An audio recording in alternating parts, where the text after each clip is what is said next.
The Dolphins drive back. They take the lead. You know what's going to happen. 2 minutes left in the game. And here's Matty Ice, who they could have drafted, 15 years ago?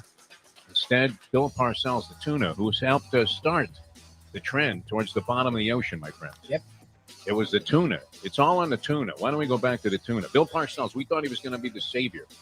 Teams that are bad are always looking for saviors, and they believe that whoever the next incoming the guy is, whatever component that is, whether it's a coach, GM, loaner, quarterback, a number one pick, free agent signing, they always think, wow, this is going to be the guy. And it never is.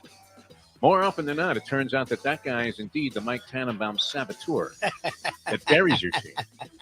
The Atlanta Falcons organization is always, it seems like, in some form of upheaval, is it not?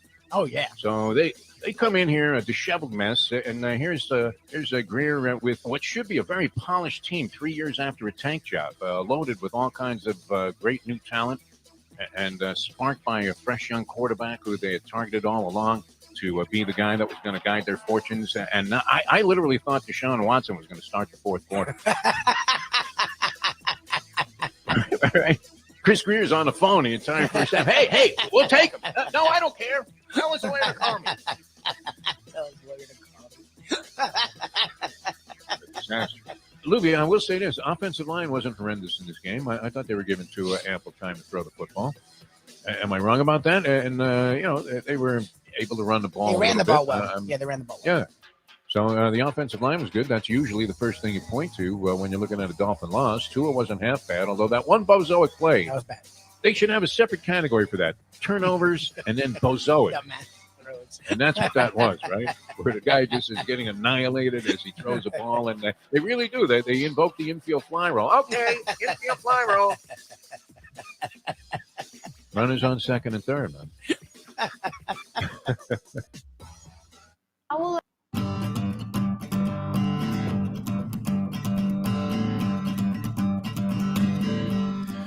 So a guy walks up to me at the track. How come all of my stories begin with something like that? So a guy walks up to me at the track. Morning, everybody. Great to have you with us on this soggy South Florida Friday. And if you're tuned in around the country on Ion Channel, hopefully the weather is a little bit more favorable wherever you happen to be. Although we're heading into the good time of the year here. Jeff Deforrest, along with Ricardo with the Defo Show. Ricardo in for Mike Lubie. Lubitz doing a fine job. And, wow, I do owe you some extra capital for that gigantic effort that you made yesterday as we brought you the Hialeah Park Trivia Challenge in its full splendor there with the three fools on stools positioned outside what looked like outside the clubhouse there at Hialeah Park. But that was all a lot of, magic that was done by the people at Ion Channel. Jack Namer and his crew really pulled it off there. And then we struggled a little bit in a couple of categories, but we managed to bring the thing around. I was a little worried there, and I know a lot of people were concerned on the set, too. Our good friend and our brother, co-creator of the Hialeah Park Trivia Challenge, the Polyman Paul Massell, did it not look like he was going to need CPR on the set. And it's always great when you give a guy a huge build-up and, you're hoping that he's going to pick up the ball and keep it in the air, and then you're going to pass it on to the third guy and get a little humor into the show. And I do this big number there, leading the Polyman into what I think is going to be just his absolute wheelhouse material. Right. About the Breeders' Cup and a cheating scandal that took place when Valponi won the last race, paid like $185, and triggered an investigation that led to the criminal charges and the prosecution and conviction of three guys who printed out three winning Pick Six tickets by already knowing the winners of the first four races. They did it after the race was over. They found a way to tap it in the machine and use a little bit of a time gap that there was with the computer system at the time. Masterminded a brilliant scheme, and it was like a Brinks job. Unbelievable. And they only got caught because the last race was won by a horse that was such an outrageous long shot. Nobody in their right mind would have had four singles and had this horse and then had the same ticket. And not only 2 times, but 3 times. And let's face it, you only need to hit a pick six once, and you're more than happy. So they got the best of them because of the fact that an outrageously long shot had won the last race. But nonetheless, it was great. And Polyman at that moment had, I don't know, did you think he just froze on camera there? Everybody thought that the TV screen had frozen. We were prepared for it. Yeah. We had a medic ringside ready to go just in case. The ring physician, Dr. Flip Homansky. Very good. So a guy comes up to me at the track. This is many years ago. It's probably like 30, 40 years ago almost. And he says to me, he thought I had some money because I was in the entertainment business here. I was a member of the media. I might have had a few bucks at the time to invest in this sort of thing, but the possibilities didn't really interest me. And he kept coming on to me with this idea that I guess the thing was you were buying up people's life insurance policies before they checked out, betting that they weren't going to last too long. It's kind of a prelude to my participation now in the Deadpool, which is where this story is going. So anyway, I mean, the deal was this. You would get a dossier, a medical description of where the patient was at. So it'd say, I got an 87-year-old guy from the Bronx here, and wow, he's got everything. He's got brain cancer. He's got terminal melanomas. He's got, his two legs have just been amputated. His heart rate is at the slowest of his lifetime. And he can't have more than a couple of years to live. He's got $100,000 in life insurance. You want a piece of that? And you would hope that you would buy the policy up. I mean, the only way to make money on this was if, you paid the guy's policy off, gave him the money now before he checked out. And then your hope was that he died right away. Right. No, of course. You wanted a guy that was going to check out immediately. And I thought, I don't know, do I really want to gamble on people dying and use that as a source of income? I guess any way that you make money. It wasn't illegal or anything. It might have even been helpful to the people because they were getting bought out of their policy prematurely, and they might never have been able to, have that money to use in their final days if they had the policy go ahead and just expire after they did. So there was maybe some merit to it, but it seemed like dirty business to me. And that brings me to where I was at the other night. I got a call from Jack. He says, what are you doing? I said, well, I'm at this place and I have to ante up new money for the Deadpool because somebody took it down when Colin Powell checked out. Oh, wow. Right. So anytime somebody hits the pool, it rolls over if none of the names that are chosen by, I don't know, there may be 60, 80 people in this pool. So we're calling him Colin, though? It's not Colin? Maybe colon. Yeah, my colon is bothering me right now getting into this story. I mean, maybe I'm revealing a little bit too much about the sordid side of my character. So anyway, you're figuring the guy's dead anyway. It's not like you're rooting for these people to die. I mean, it just happens to be arbitrary luck. We had a friend that hit for $80,000 on a 4-year rollover. Not in this particular pool, but in another pool he was in. And after 4 years of putting up like $100 a month, you're thinking to yourself, wait a minute, I have like 5 dimes into this proposition already. Die already, somebody. So he hit it for like 80 grand when Ned Beatty passed away. Ned Beatty, squat down like a pig.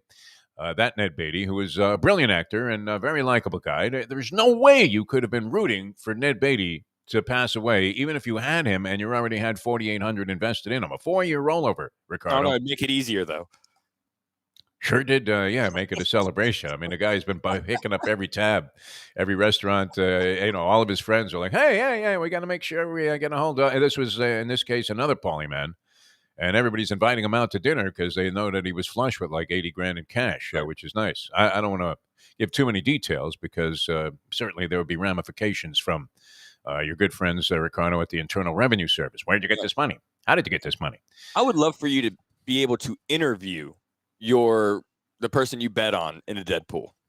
Just to interview them. Hopefully, after they're deceased, we'd be holding a microphone down to a pile of dirt. No, I'm not rooting for these guys to die, and I drew 2 names that I have no chance of winning. I mean, whoever walks off with this particular pool, it's not going to be me. And I've been drawing a lot of stiffs. I had Joe Biden at one time. He looks like he's, kind of. Yeah, he's walking the plank there. I mean, he looks like Nick Wallenda going over the Grand Canyon, doesn't he? Too much wind. Well, he fell asleep the other day during that conference or whatever. So, I mean, that's good. That's good. Anybody would have fallen asleep at that conference. Well, you know what's happening? This green slime that's hitting the ozone layer. I don't know. Could you really sit there and follow all of that? Here's a couple of billion. Figure it out. That's kind of the conclusion there. But anyway, so I drew a couple of new names. You have to draw new names every time the pool is hit. Colin Powell was the guy that passed away, very esteemed and dignified U.S. Citizen and a man of great service to the United States of America, and I guess to the world. Everybody seemed to like Colin Powell. I think, didn't even Donald Trump like Colin Powell? He might have liked him. No, I didn't care for him. All right, no comment there, actually. Mr. Apolitical. So anyway, I draw. Well, we had previously Betty White. She's never going to die. No, you get two names each go round. And the shortstop for the White Sox, the Go-Go Sox, 1959. I love this player. I could not possibly root for his passing. Louis Aparicio, the great Louis Aparicio. Tremendous base stealer. Ricardo, I know you're a huge baseball fan. His play preceded your time on this planet. But Louis Aparicio was a brilliant player, a leadoff hitter, a pesky leadoff hitter. He knew how to get on base. He'd drag a bunt, hit for situations. It was just absolutely fantastic.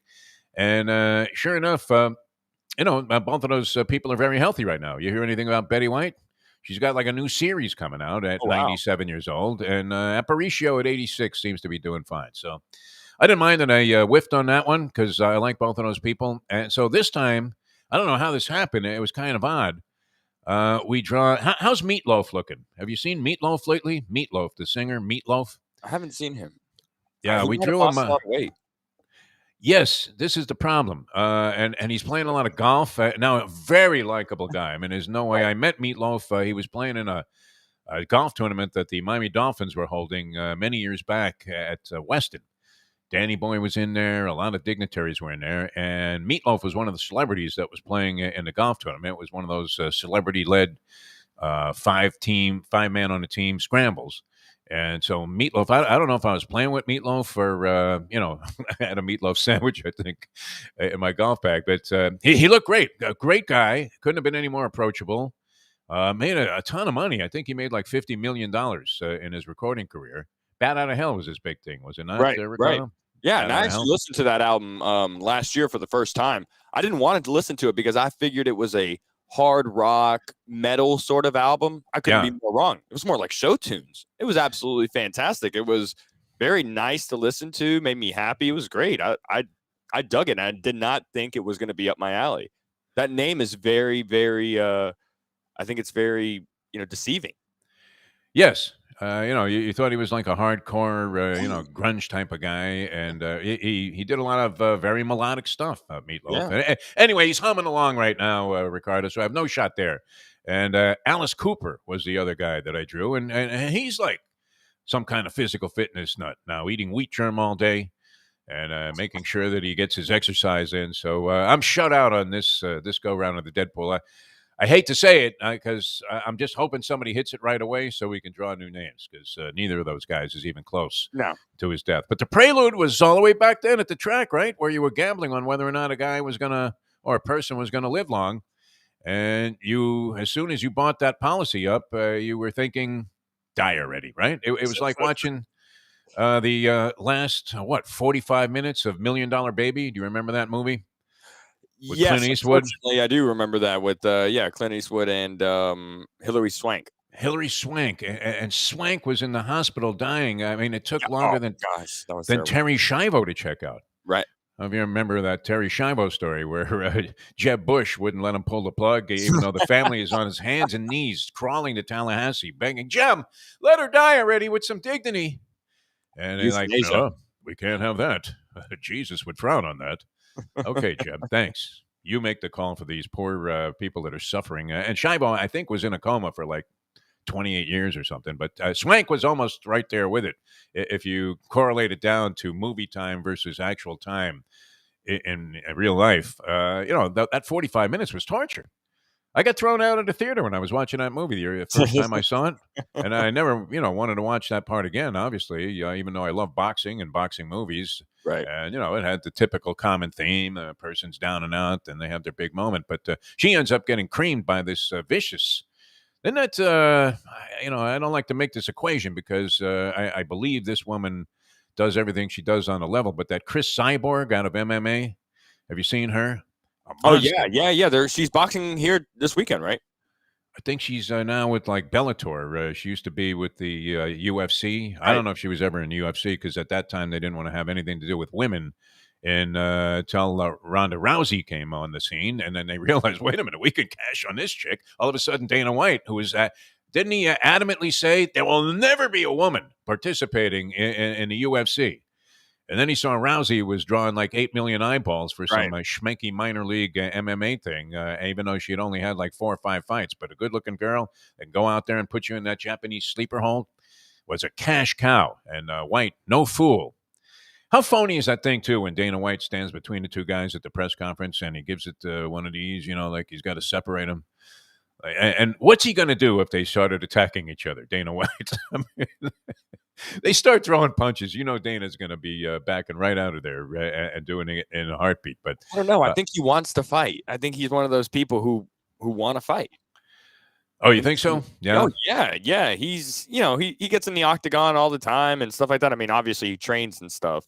But I mean, yeah, him and like people like him, Joe Rogan, they want to get in a fight, I think. But I don't know if they want to get in a fight with those guys, especially if they're going to be making money off of it. But you got to imagine the money would only go up if something like that happened. Oh, yeah. One of them just punched Dana White in the face at the press conference and said, "Get out of my way. I want to kill this guy." That would sell some tickets. I'm surprised they haven't done it yet. Dana White is one step away from being Vince McMahon. Is he? No, exactly. He's the second best promoter in the country. He has to be.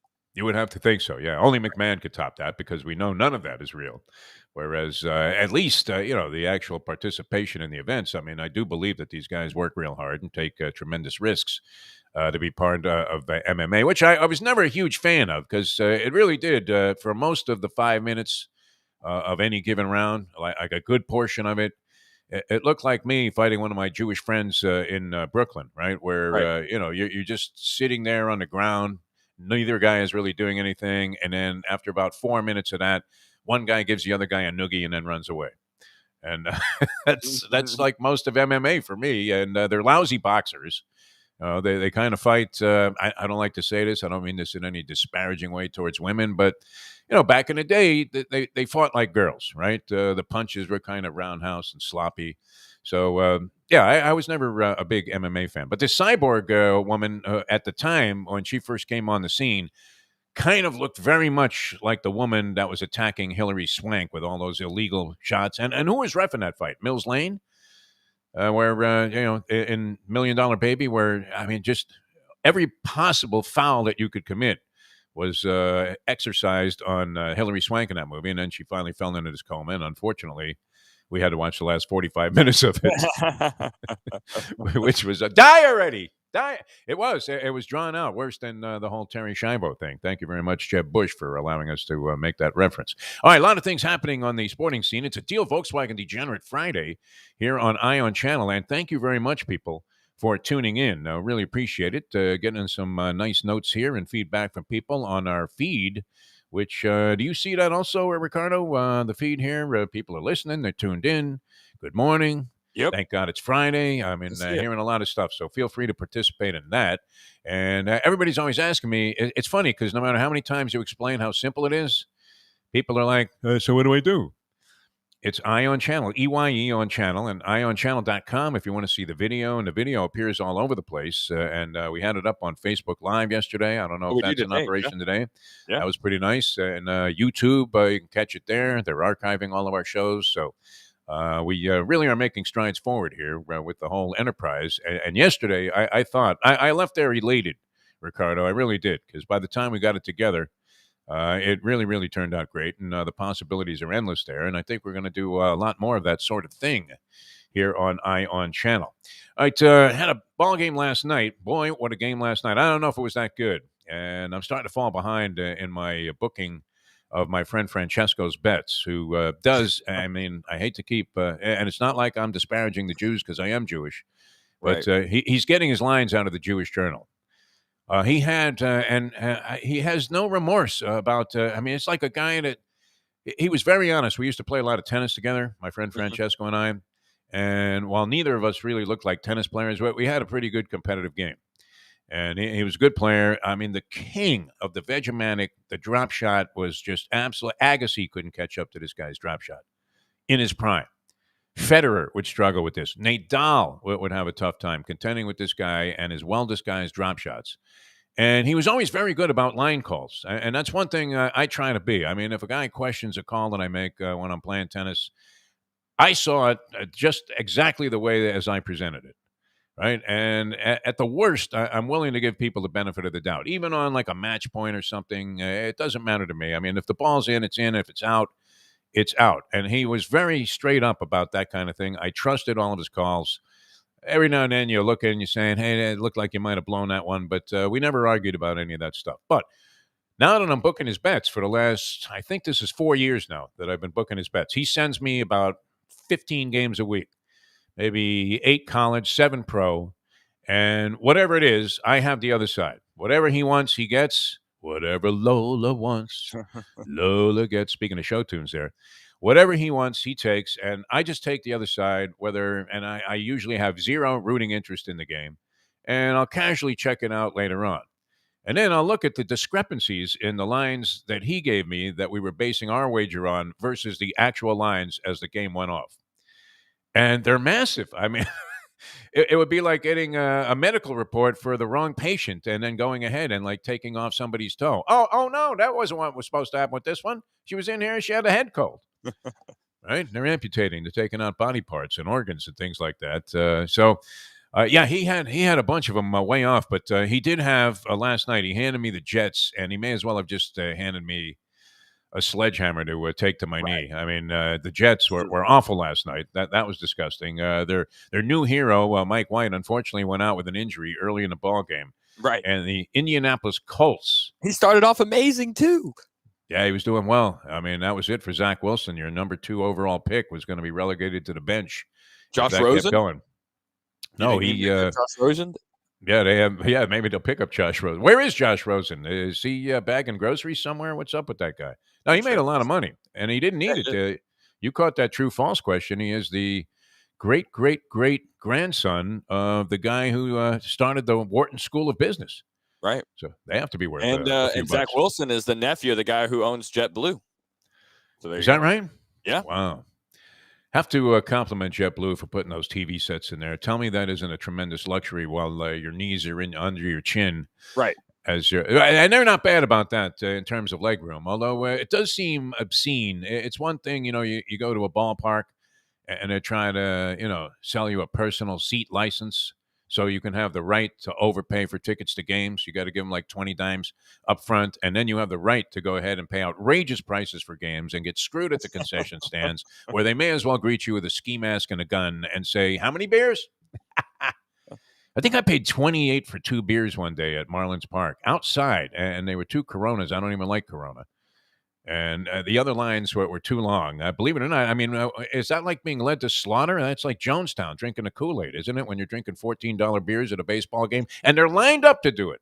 Yeah.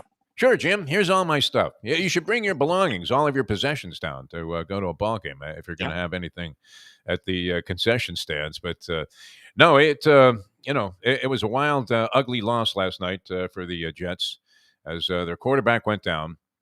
And the Colts, 45-30 over the New York Jets to start out your NFL week. So the first underdog, getting 10.5 too. That was a pretty generous offering considering the Jets were coming off this largely inspiring game and now thought that they had their quarterback. They brought in like a third guy.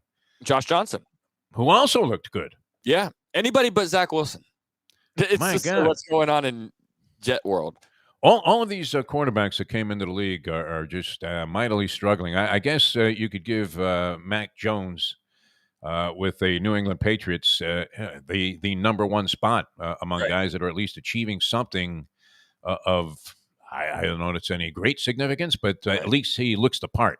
Honestly, I feel bad for Trevor Lawrence in Jacksonville because, I mean, I don't know if he's the greatest quarterback of all time. It's just that I think it's such a dumpster fire over there with Urban Meyer and everything that's going on. Like, just the staff is terrible. The personnel is terrible. He's just got a real bad break over there, I think. Yeah. I mean, it's usually an ugly situation if you're going to be the number 1 overall pick. In almost every case, you're going to a lousy team because they had to be in a position to grab the number 1 pick, and Jacksonville has been god-awful forever. And as we said, it's not really the armpit of the state. What would the armpit of the state of Florida be? Like the Pensacola Panhandle area? That's a nice place, though. And you have those Alabama roots there, Ricardo. So you don't mind that kind of thing. I mean, it's nice to get away and see the white sand and everything every now and then. And then you realize I'm in a place that's completely inhabited by hillbillies. What am I doing here? Yeah, that's the problem. It's more of South Alabama and South Georgia, the Panhandle. So, I mean, as much as it's part of Florida, technically, it's really, I mean, you got places like Floribama, which is right on the border, and that even sounds ugly, right? People go to Gulf Shores, they like Pensacola, they like Panama City, Destin, all those places in the Panhandle, but I mean, ride a motorcycle, listen to some Allman Brothers, and you feel like a champ and eat a lot of ribs. Yep, a lot of Midwest people come down too.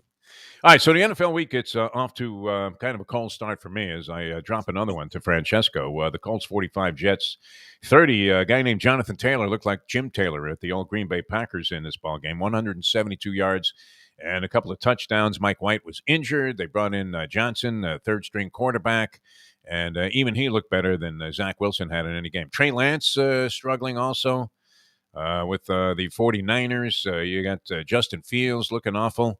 With the Chicago Bears. I mean, you're thinking the Bears are beatable in virtually every ball game. It's just by how much. How many points you going to give me, Lo? Huh?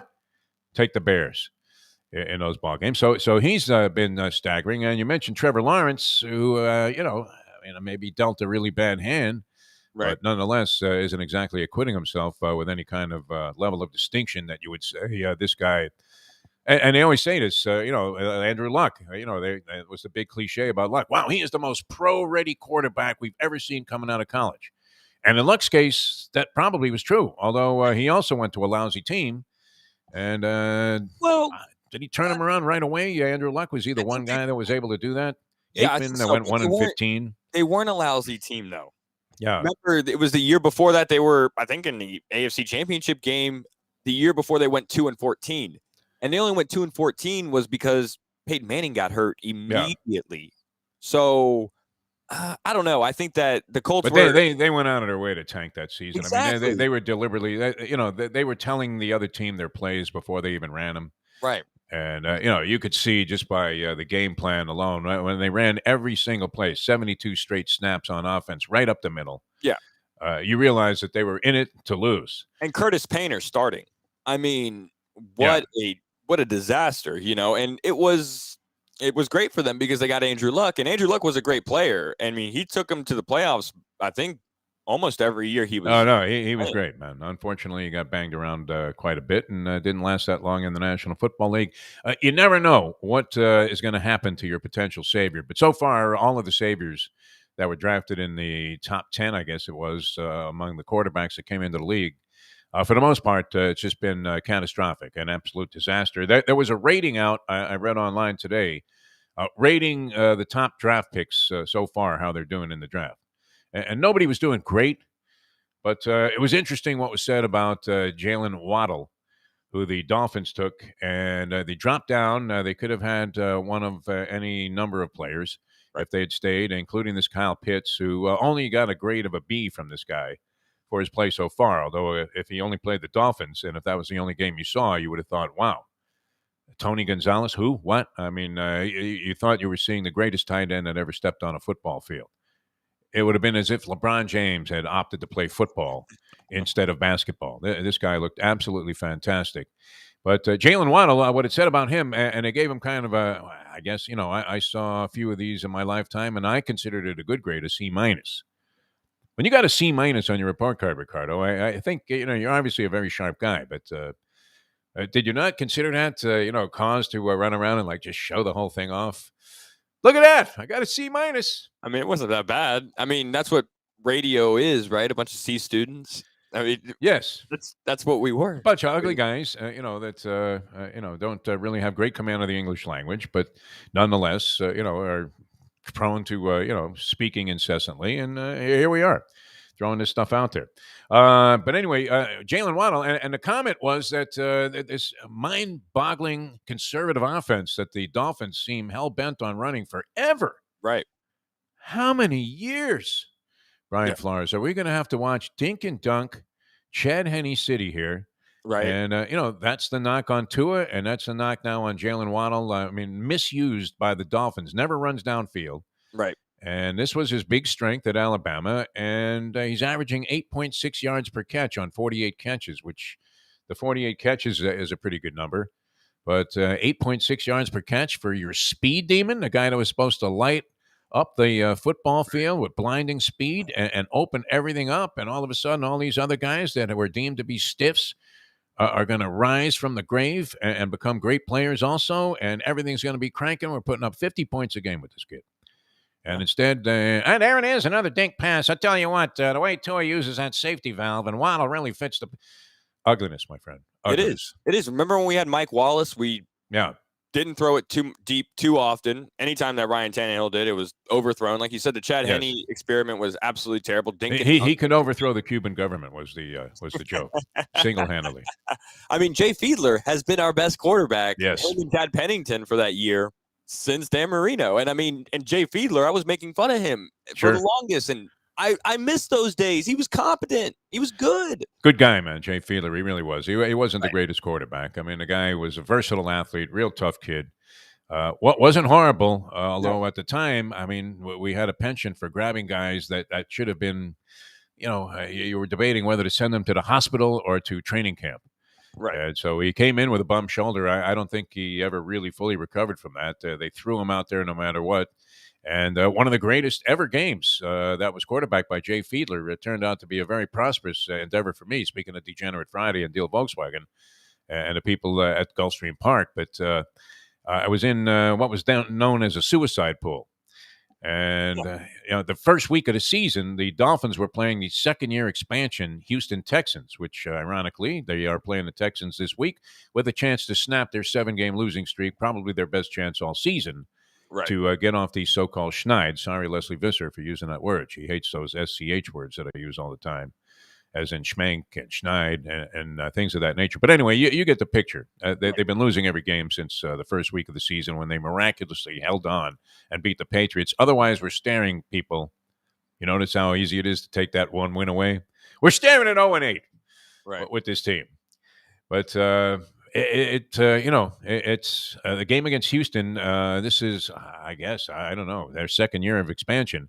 And the Dolphins are the biggest favorite on the board opening week of the NFL season. They're favored by like 16 points over this god-awful team. Mm-hmm. And Fiedler throws a pick at the end of the game, and Houston wins it and was in a suicide pool and knocked like 95% of the people in the pool out. There were 100 people in the pool. There were like 5 left, and we had gone with a different game. Right. Thinking, and I'm not one when I'm in these elimination type pools. I'm not one to say, "Oh, well, I got to save the Yankees for later in the season." Right, no, forget about that. If you can only use them once, pick a winner every week. That's what you have to do. The phrase goes, "Don't get cute," and you just don't want to get cute. But we decided to pass on that game. Eked out a win with the Chicago Bears. And a guy I was partners with, and I ended up carving up quite a few dimes at the end of about 6 weeks, which was as long as anybody lasted that year. Because there's usually one of those games, not always in the first week of the season, that blows everybody off the board, like the Jets in Cincinnati last week. Yep. Yeah. My friend has, he's doing a suicide pool, and he has 4 picks, and one of his picks was Cincinnati. Yeah. And he was pretty sad about that, but he was like, I'm not actually, because I just knocked out like 50% of the pool. And I still got another pick, so I'm good. Well, they had that big upset the week before. NFL, not for long, as Jerry Glanville stated very accurately many years ago. All right, so we have a lot to do here on the show. We're going to have our handicappers coming up. It's a Deal Volkswagen Degenerate Friday, also brought to you by the great people at Gulfstream Park and Destination Sport Miami. I proudly wore my Destination Sport Miami shirt. I don't know if you could see the logo on the shot yesterday, and we couldn't be any happier than to be the representatives of Destination Sport Miami. Been dealing with these people for a while. We saw the plans in their formative stages. And, you walk out of that first meeting, Ricardo, guy shows you something that's just absolutely colossal, and you're thinking, he crazy. Right. And yet they're doing it. It's fantastic. It took a while. I mean, a lot of different things had to be overcome to get this going, but it's going to be the largest indoor, multifaceted sports facility in North America. And I don't even know if they need to quantify it in that fashion. I'm sure it's going to be the biggest thing in the world. It's going to be great dynamite for the South Florida economy from a lot of different fronts, including the sporting front, where teams from all over the world are going to be coming here, and elite athletes going to be training. And yet they're also going to feature youth programs and all kinds of different levels of programs where people can participate, play indoors year-round on full-length NFL football fields, full-length pro distance in terms of the length of the hockey rinks they have. They're going to have a couple of full-length rinks, a couple of full-length NBA courts, multi-tennis court facilities, including clay courts. Indoors going to be just absolutely fantastic. Check it out, Destination Sport Miami. It's going to be the ultimate sports destination, and it's going to put Miami on the map as the ultimate sports destination, revolutionizing the way the game will be played. Destination Sport Miami. All right, Jersey Kyle going to join us. We have the Breeders' Cup on the horizon. Our handicappers, the Professor and Mark Lawrence. I don't know how they fared last week. We didn't get the tabulations from Mike Lubitz. And, while it looks like I'm taking notes during the segment there, I can never read them. So I never know who the guys picked. Lubie keeps track of that. But they were doing a dynamite job. They were 6-2 on their first week here on the show. And however they did last week, have been red hot for the entire season. So you're going to love the insights of the Professor on college football and Mark Lawrence, who's never picked a favorite ever, never laid points ever with any of his selections here. So he'll give us 4 dogs. It's like a 4-dog night. He'll give us 4 dogs, 2 in the college ranks and 2 in the pros later on in the show. And the Gambling Gourmet, Mike Mayo, somebody on our message board asked, how was the dinner at Tropical Acres last night? It was absolutely marvelous, Ricardo. One of our fine sponsors on the Gambling Gourmet, and I hadn't seen Jack Studiali in a long time. He looks great, by the way. Absolutely fantastic, yeah. Looks great. The whole family was in there, the Studiali family. They were big supporters of thoroughbred racing back in the day. My first experience with them was they were sponsors of the Bob Savage Let's See the Races show, which is a show of sorts that I eventually ended up hosting on the original Sunshine Network for many, many years, showing replays of that day's card. Now, it's obsolete at this point to have a show like that because you can see them all live. And bet on them, too, from your home, from your phone, from wherever the heck you happen to be. You could be in Guam and still get a bet down. Fantastic. But we'll have the Gambling Gourmet later on. And I had dinner at Tropical Acres with the Gambling Gourmet, and it was great. In fact, I finished off that filet mignon this morning as part of my Rocky Balboa breakfast, getting ready to go out and maybe fight 12 rounds with somebody later on today. No, I'm not a fighter. I mean, we don't fight, right? I always said that about the Jewish people. We don't fight. We negotiate.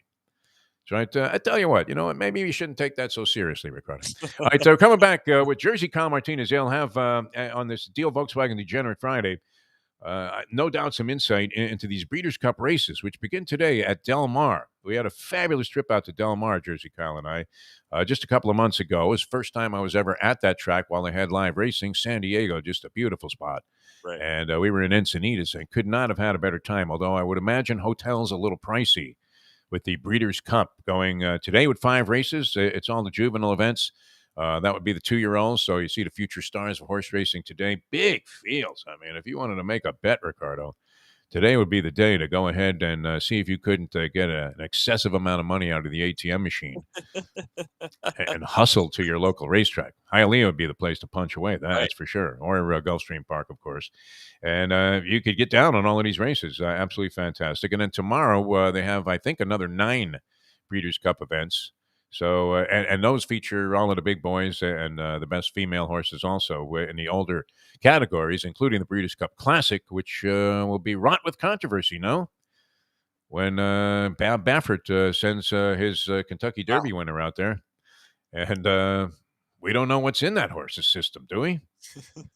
I mean, Barry Bonds probably had less juice than Medina Spirit had when running in the Derby. All right, we're coming back with more in a moment on Ion Channel. Great to have you guys with us. Ion Channel is EYE on channel.com. And you can catch the video of the show, and the audio is streaming on like 112 channels. I mean, did you catch the enormity? Did Jack explain this to you of what we're doing? People keep asking me, hey, what are you doing? It's enormous what's happening right here. Incredible. Yeah. And you can also download the shows on YouTube, which is not necessarily our featured stream, but nonetheless, I mean, it's all over the place. So very happy to be with you here. Deal Volkswagen Degenerate Friday. And on Facebook, too. We're on Facebook right now as well.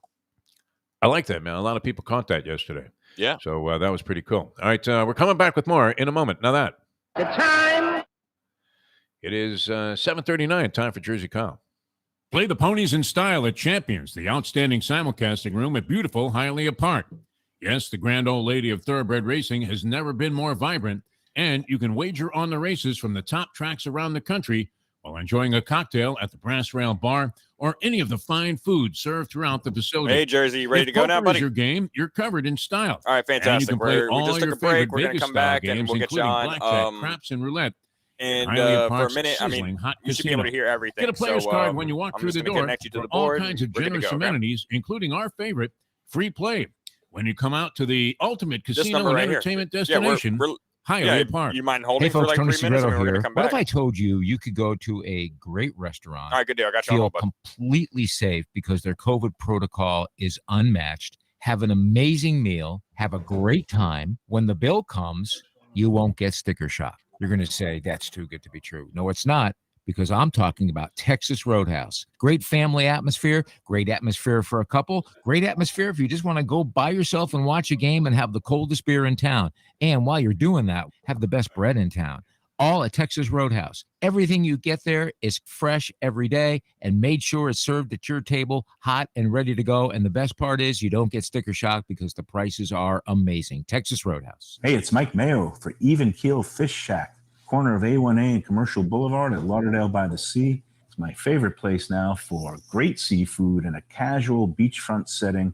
They've got happy hour 4 to 7 Monday through Friday. They've got great dishes like grilled oysters and oysters on the half shell, bang bang shrimp, lobster rolls, octopus. They also have burgers and chicken for those who don't like the seafood. They're open 7 days a week for a lunch, dinner, and weekend brunch. Go to Even Keel Fish Shack. Go say hi to Dave and Brad and tell them the Gambling Gourmet sent you. Recently, we realized it's not just hurricane season that can hurt us. Any time of year, things can happen to your home or business. And the insurance company can be your friend, but they also can be your enemy. Horizon Public Adjusters, Justina Testa, are here for you to help this process go so much easier. Before you call the insurance company, call Horizon Public Adjusters and Justina Testa at 954-809-8752. Would you go into court without an attorney? So why would you go up against an insurance company without Horizon Public Adjusters and Justina Testa? 7 to 10 times more money recovered with a public adjuster than if you went on your own. If there's no recovery, there's no fee. Give them a call at 954-809-8752. Why go up against insurance companies alone when you can have Horizon Public Adjusters and Justina Testa on your side? Buy or lease a Taos and take it to the house at Deal Volkswagen. Anna and her team make your next VW purchase or lease so easy with new inventory rolling in daily and the biggest selection of certified pre-owned vehicles in the business. You can make your deal online at dealvolkswagen.com or visit the beautiful showroom in the classic location, 3601 Bird Road, right in the heart of the Gables. Or give Anna and the team at Deal a call at 305-448-DEEL. Jettas, Passats, Tiguans, Atlas models, and the hottest vehicle in the industry, the new Taos, all at unbeatable prices and all ready to roll off the showroom floor at the #1 Volkswagen dealership around, Deal Volkswagen. The world, I mean, if my point was ever going to be embellished and going to be proven true, the world has gotten me sugar now. Grab a bagel and a schmear, plus some Defo and Lubie. Welcome back to the Defo Show.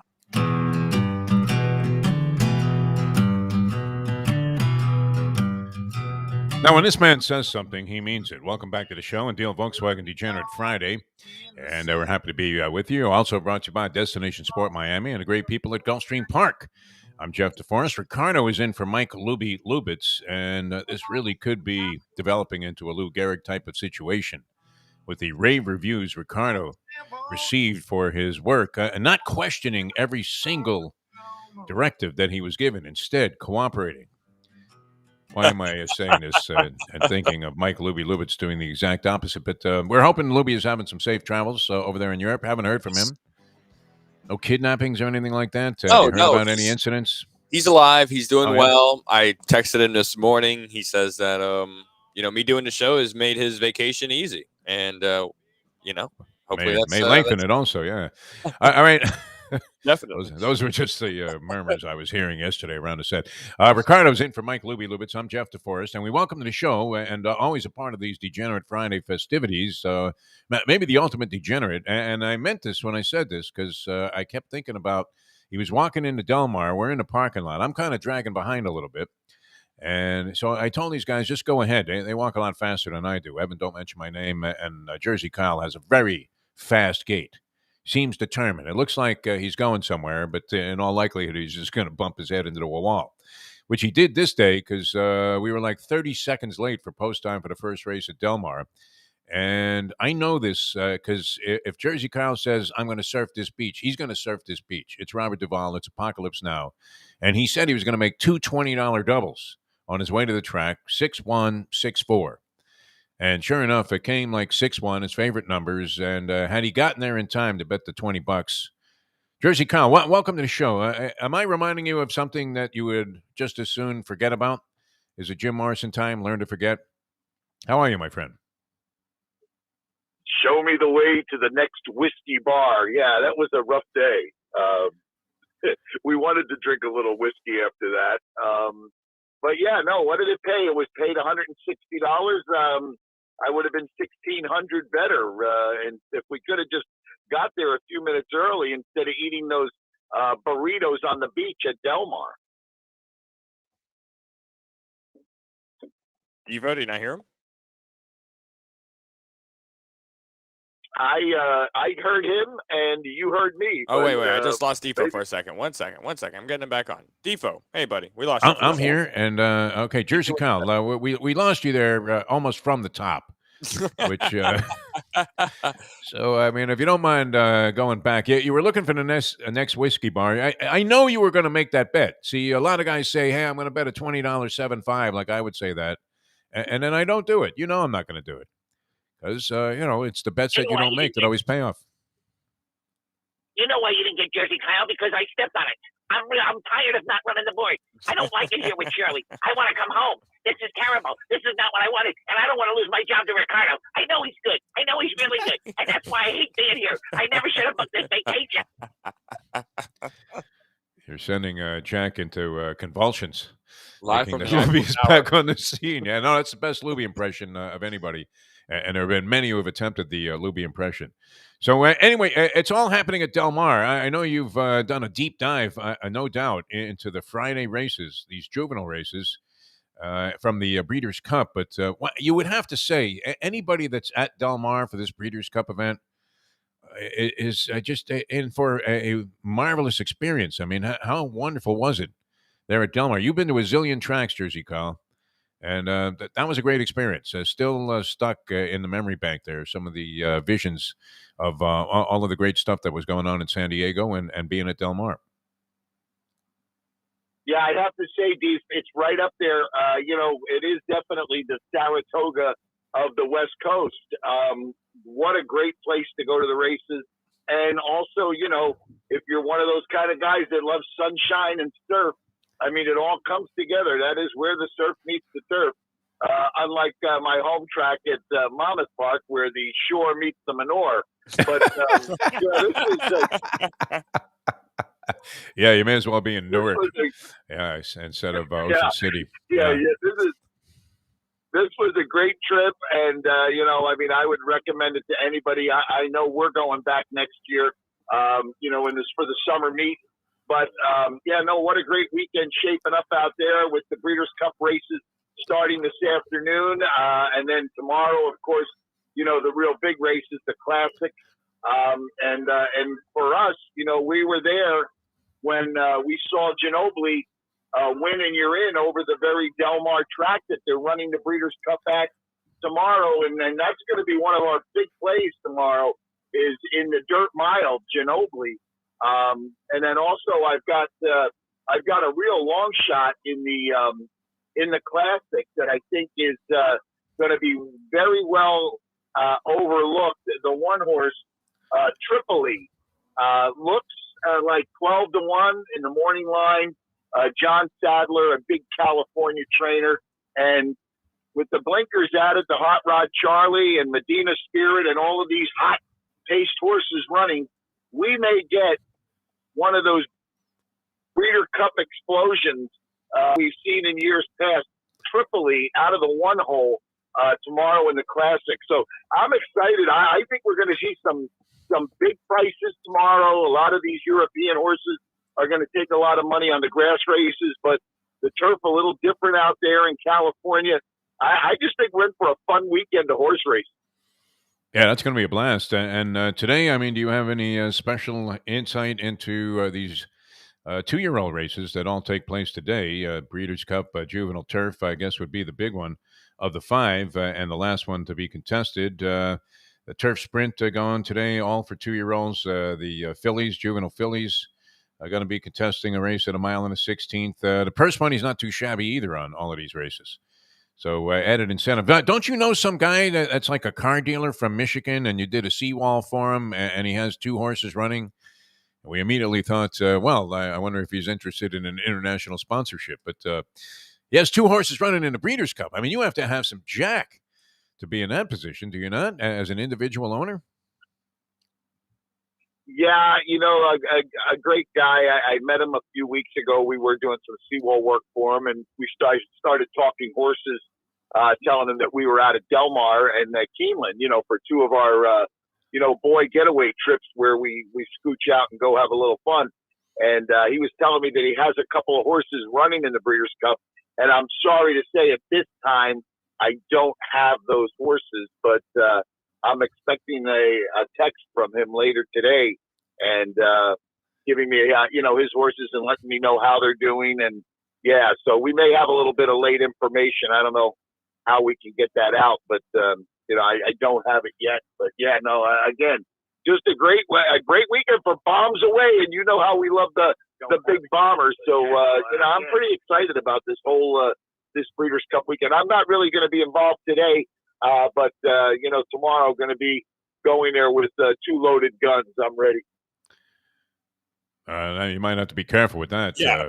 especially if you start losing enormous amounts of money in the early races. I don't know that you want loaded weapons. No, I guess you're, implying that that's going to be your pockets are going to be full of sticks, and and that's always the best way to turn a large stack of sticks into a small one. Go to the track, and and you're able to make that transformation. Now, you usually do pretty well on these kind of things. All of your wild plays, come into focus, and that's great because you're not afraid to step out there. You're not inclined to make a daily double of the 2, 4 to 5 shots in the first 2 races today. So always coming up with your own logic, which is really what you need to have any kind of success if you're going to get into any wagering proposition, including having certain mushes. I don't know. Have you been touted on any horses? Because we know this, and I mean, who are the worst touts at the track? Is it the bettors? Is it the jockeys, the trainers? Or in this case, you're waiting for word from some owner? I mean, all owners are in love with their horses. If you ask Stephen Ross about the Miami Dolphins, he would say, well, that's a fine football team. I tell you what, it's only a matter of time before we snap out of this thing. They all think that their horses are going to win. Yeah, no, tips at the racetrack are tough, and I think, though I was given one last week, good intentions. Horse was ready to run, made a big move on the turn, a little bit too wide for my liking, and the horse ended up running second, by about a quarter of a length. Probably could have won with a better trip. But, I mean, when you get a tip like that, you really can't get, too upset. But you're right. I mean, there's guys walking around the track. You'll be looking up at the screen and you know who these suspects are, and you'll hear them yelling for your horse, come on with the 2, come on with the 2. And you immediately know it's time to rip up your tickets because when this guy starts yelling for a horse, it's over. Turn and just look for the nearest garbage pail, so you don't contribute to the littering that takes place at most racetracks. And that was great. That was a good thing about Keeneland. A guy actually apologized to me for being my own personal mush. Because remember, I backed off from that guy because he had been rooting for 2 horses that split me out of what could have easily been some very nice, sweet scores that would have turned that whole trip around. And he starts screaming, come on with the 4, come on with the 4, come on with the 4, get up there 4. And sure enough, the 4 at the last second splits out one of my 7 5s that was going to pay pretty good dividends. And then he did it again. And so I backed off. And I guess he heard me saying something about it. And later he came around and apologized. And he said, I'm sorry, man. I'm sorry that I jinxed you. And I thought, wow, that's big for a guy to admit that he's a complete mush and come around and actually apologize for it. And I thought that was quite a dignified move on his part. All right. Jersey Kyle with us here on a Deal Volkswagen Degenerate Friday. Your Jets last night, Jersey. What did you think about that? Did you go money line again, thinking they could do it back to back? You would be the one guy that would have the nerve to do something like that, knowing they were going to get crushed like a grape. No, I kind of knew that, the letdown was coming. I think the Bengals, obviously, last week were looking beyond the Jets, and I think we snuck up on them. The Jets are not a good football team, but, they rang it up to 30 late in the game to make it look halfway decent. But, that was just some late scores. The Jets looked terrible last night. When I finally turned on the game, I think it was 45-10 or something. Yes. So, I didn't wager any money on the New York Jets last night, but they came back to earth real quick. That 10 and a hook, a lot of people were tempted to just go ahead and take that, thinking that they had found some new fire, as if inspired by Fireman Ed himself with this Mike White guy. But he got hurt early in the game. They brought in another backup that didn't look half bad. And it doesn't bode well necessarily for the old number 2 pick. It looks like another blunder there on the part of the Jets organization, which, by the way, too, if you just look across town, and this is for our good friend Mike Nyman, Giant fan, and he loves the New York Football Giants. But how does this guy, speaking of how does he keep his job, how does this guy Dave Gettleman continue to run the show there? If you're going to complain about Chris Greer here with the Miami Dolphins, or any general manager around the league for that matter, how's this guy keeping his job? I mean, is he on the payroll only to sabotage any chance they have? The Giants have started either 1-7 or 2-6 in all 4 of his seasons as general manager, including this one. And they still have faith in this guy. You would think he would be getting crucified, but it is amazing how blind some of these guys tend to be. Good luck there, Jersey Kyle, with your Jets. Are you happier if they suck? Because, that seems to be the psyche of the Jet fan. You almost, prefer things to be miserable. Well, I think the last time, the Jets made a run at it was when your boy, Sexy Rexy Ryan, was the head coach. Yeah, those were the days. And those were 2 great years. I mean, even, with Dirty Sanchez running the squad there, the world's worst quarterback. Yep. We made it to 2 AFC finals there, back-to-back years, which, I mean, at that point, I was basically in shock, and I think most Jet fans couldn't even believe we were there, And you beat the Patriots one year, too, to get to the AFC Championship. Yeah, and then there was that year they beat the Colts. When the Colts tanked the last game, so they would draw the Jets in the first round, and then they lost to them at home. That was great. I always like to see a team get its face rubbed in its own dirty diaper, which that was kind of ugly. They were tanking games. Okay, you're holding out no hope then, Jersey Kyle. What do you think? Your lifetime, will you ever see another Jets championship? Your lifetime, which no, I think the way you're living it might not be all that lengthy. What do you think? Well, yeah, I mean, the lights could go out tomorrow. I hope, very likely, yes, occurrence. But no, I mean, listen, Steve, you were there. You were a vendor at Shea Stadium back in the day when Joe Willie Namath would walk in there with his fur coat and a couple of smoking hot blonde models on each arm. And, as a young kid growing up in the metropolitan area, I just got hooked and fell in love with the New York Jets. And it is a disease, and Jets fans are loyal. I mean, they'll stick with their team forever. But, no, I don't ever think they'll win a Super Bowl, but I really don't care. It's like when you're a Jet all the way, from your first cigarette to your last dying day. Exactly.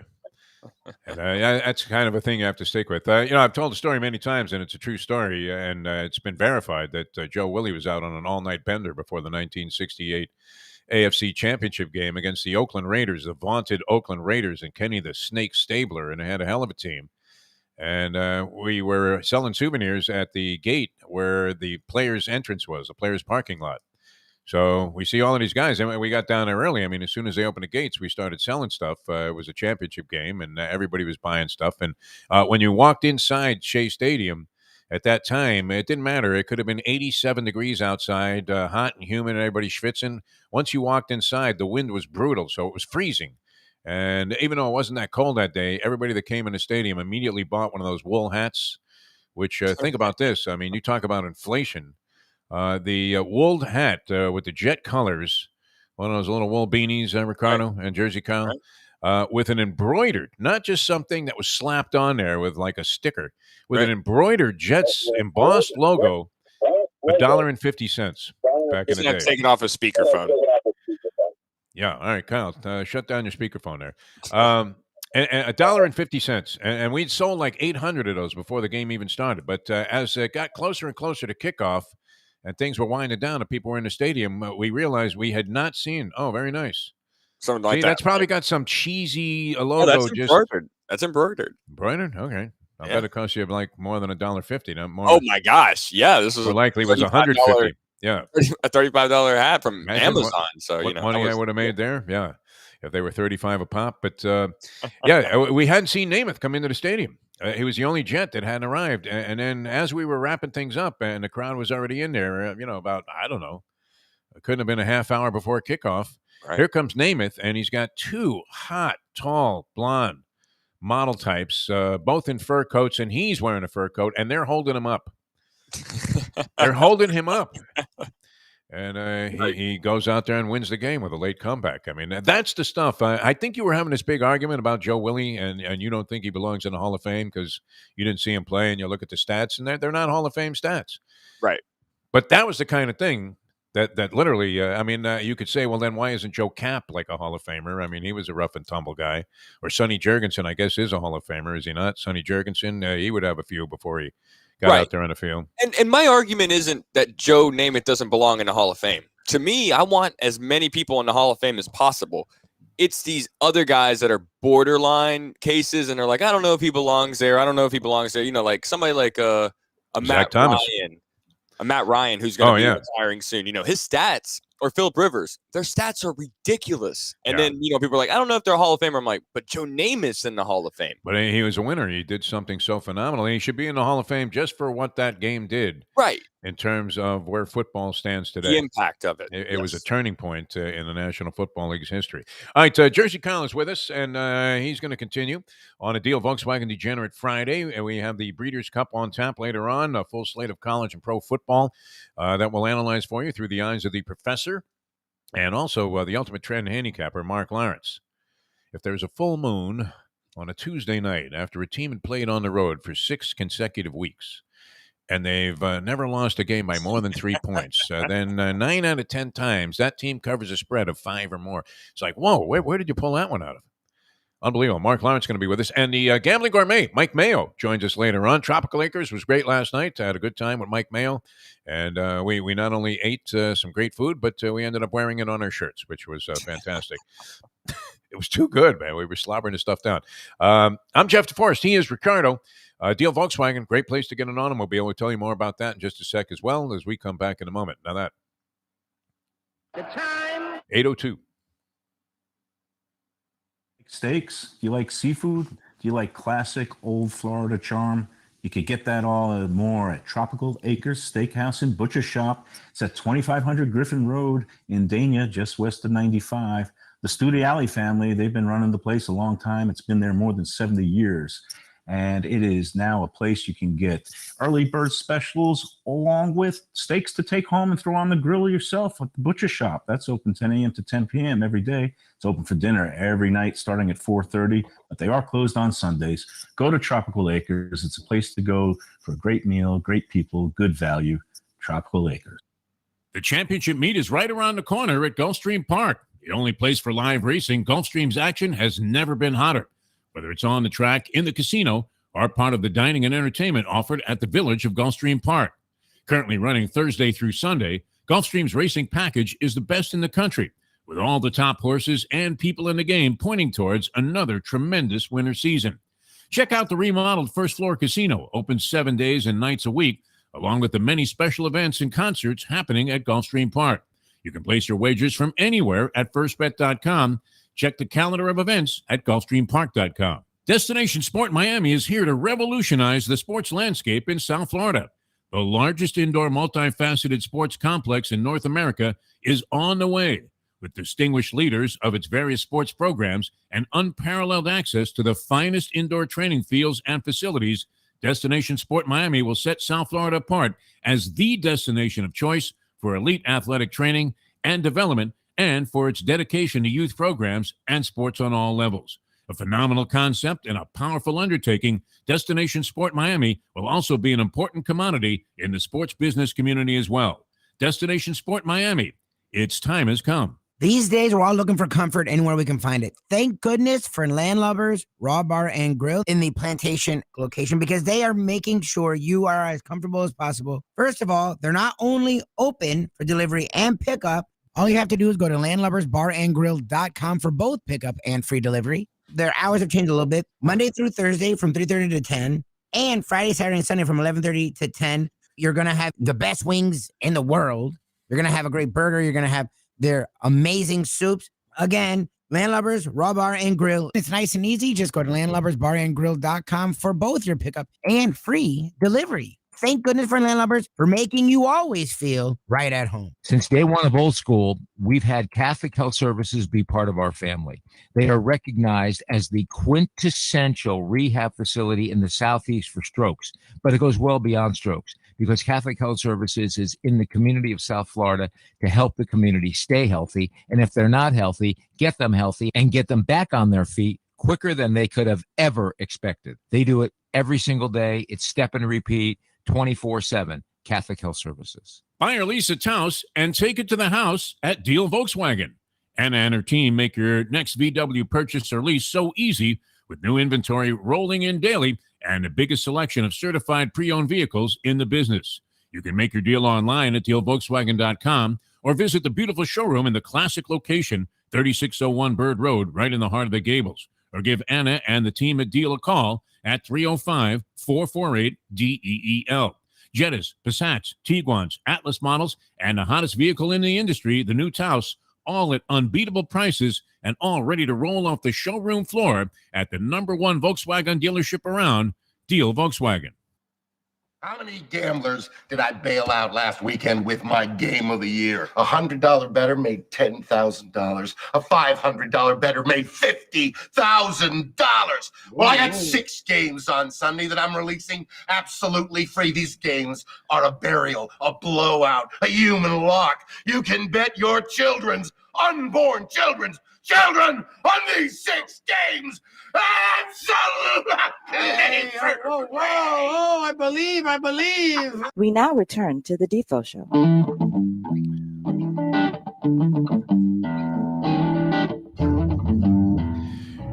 Morning once again, everybody. Great to be with you. A Deal Volkswagen Degenerate Friday, brought to you by Gulfstream Park. Also, the Defo Show, brought to you by Destination Sport Miami.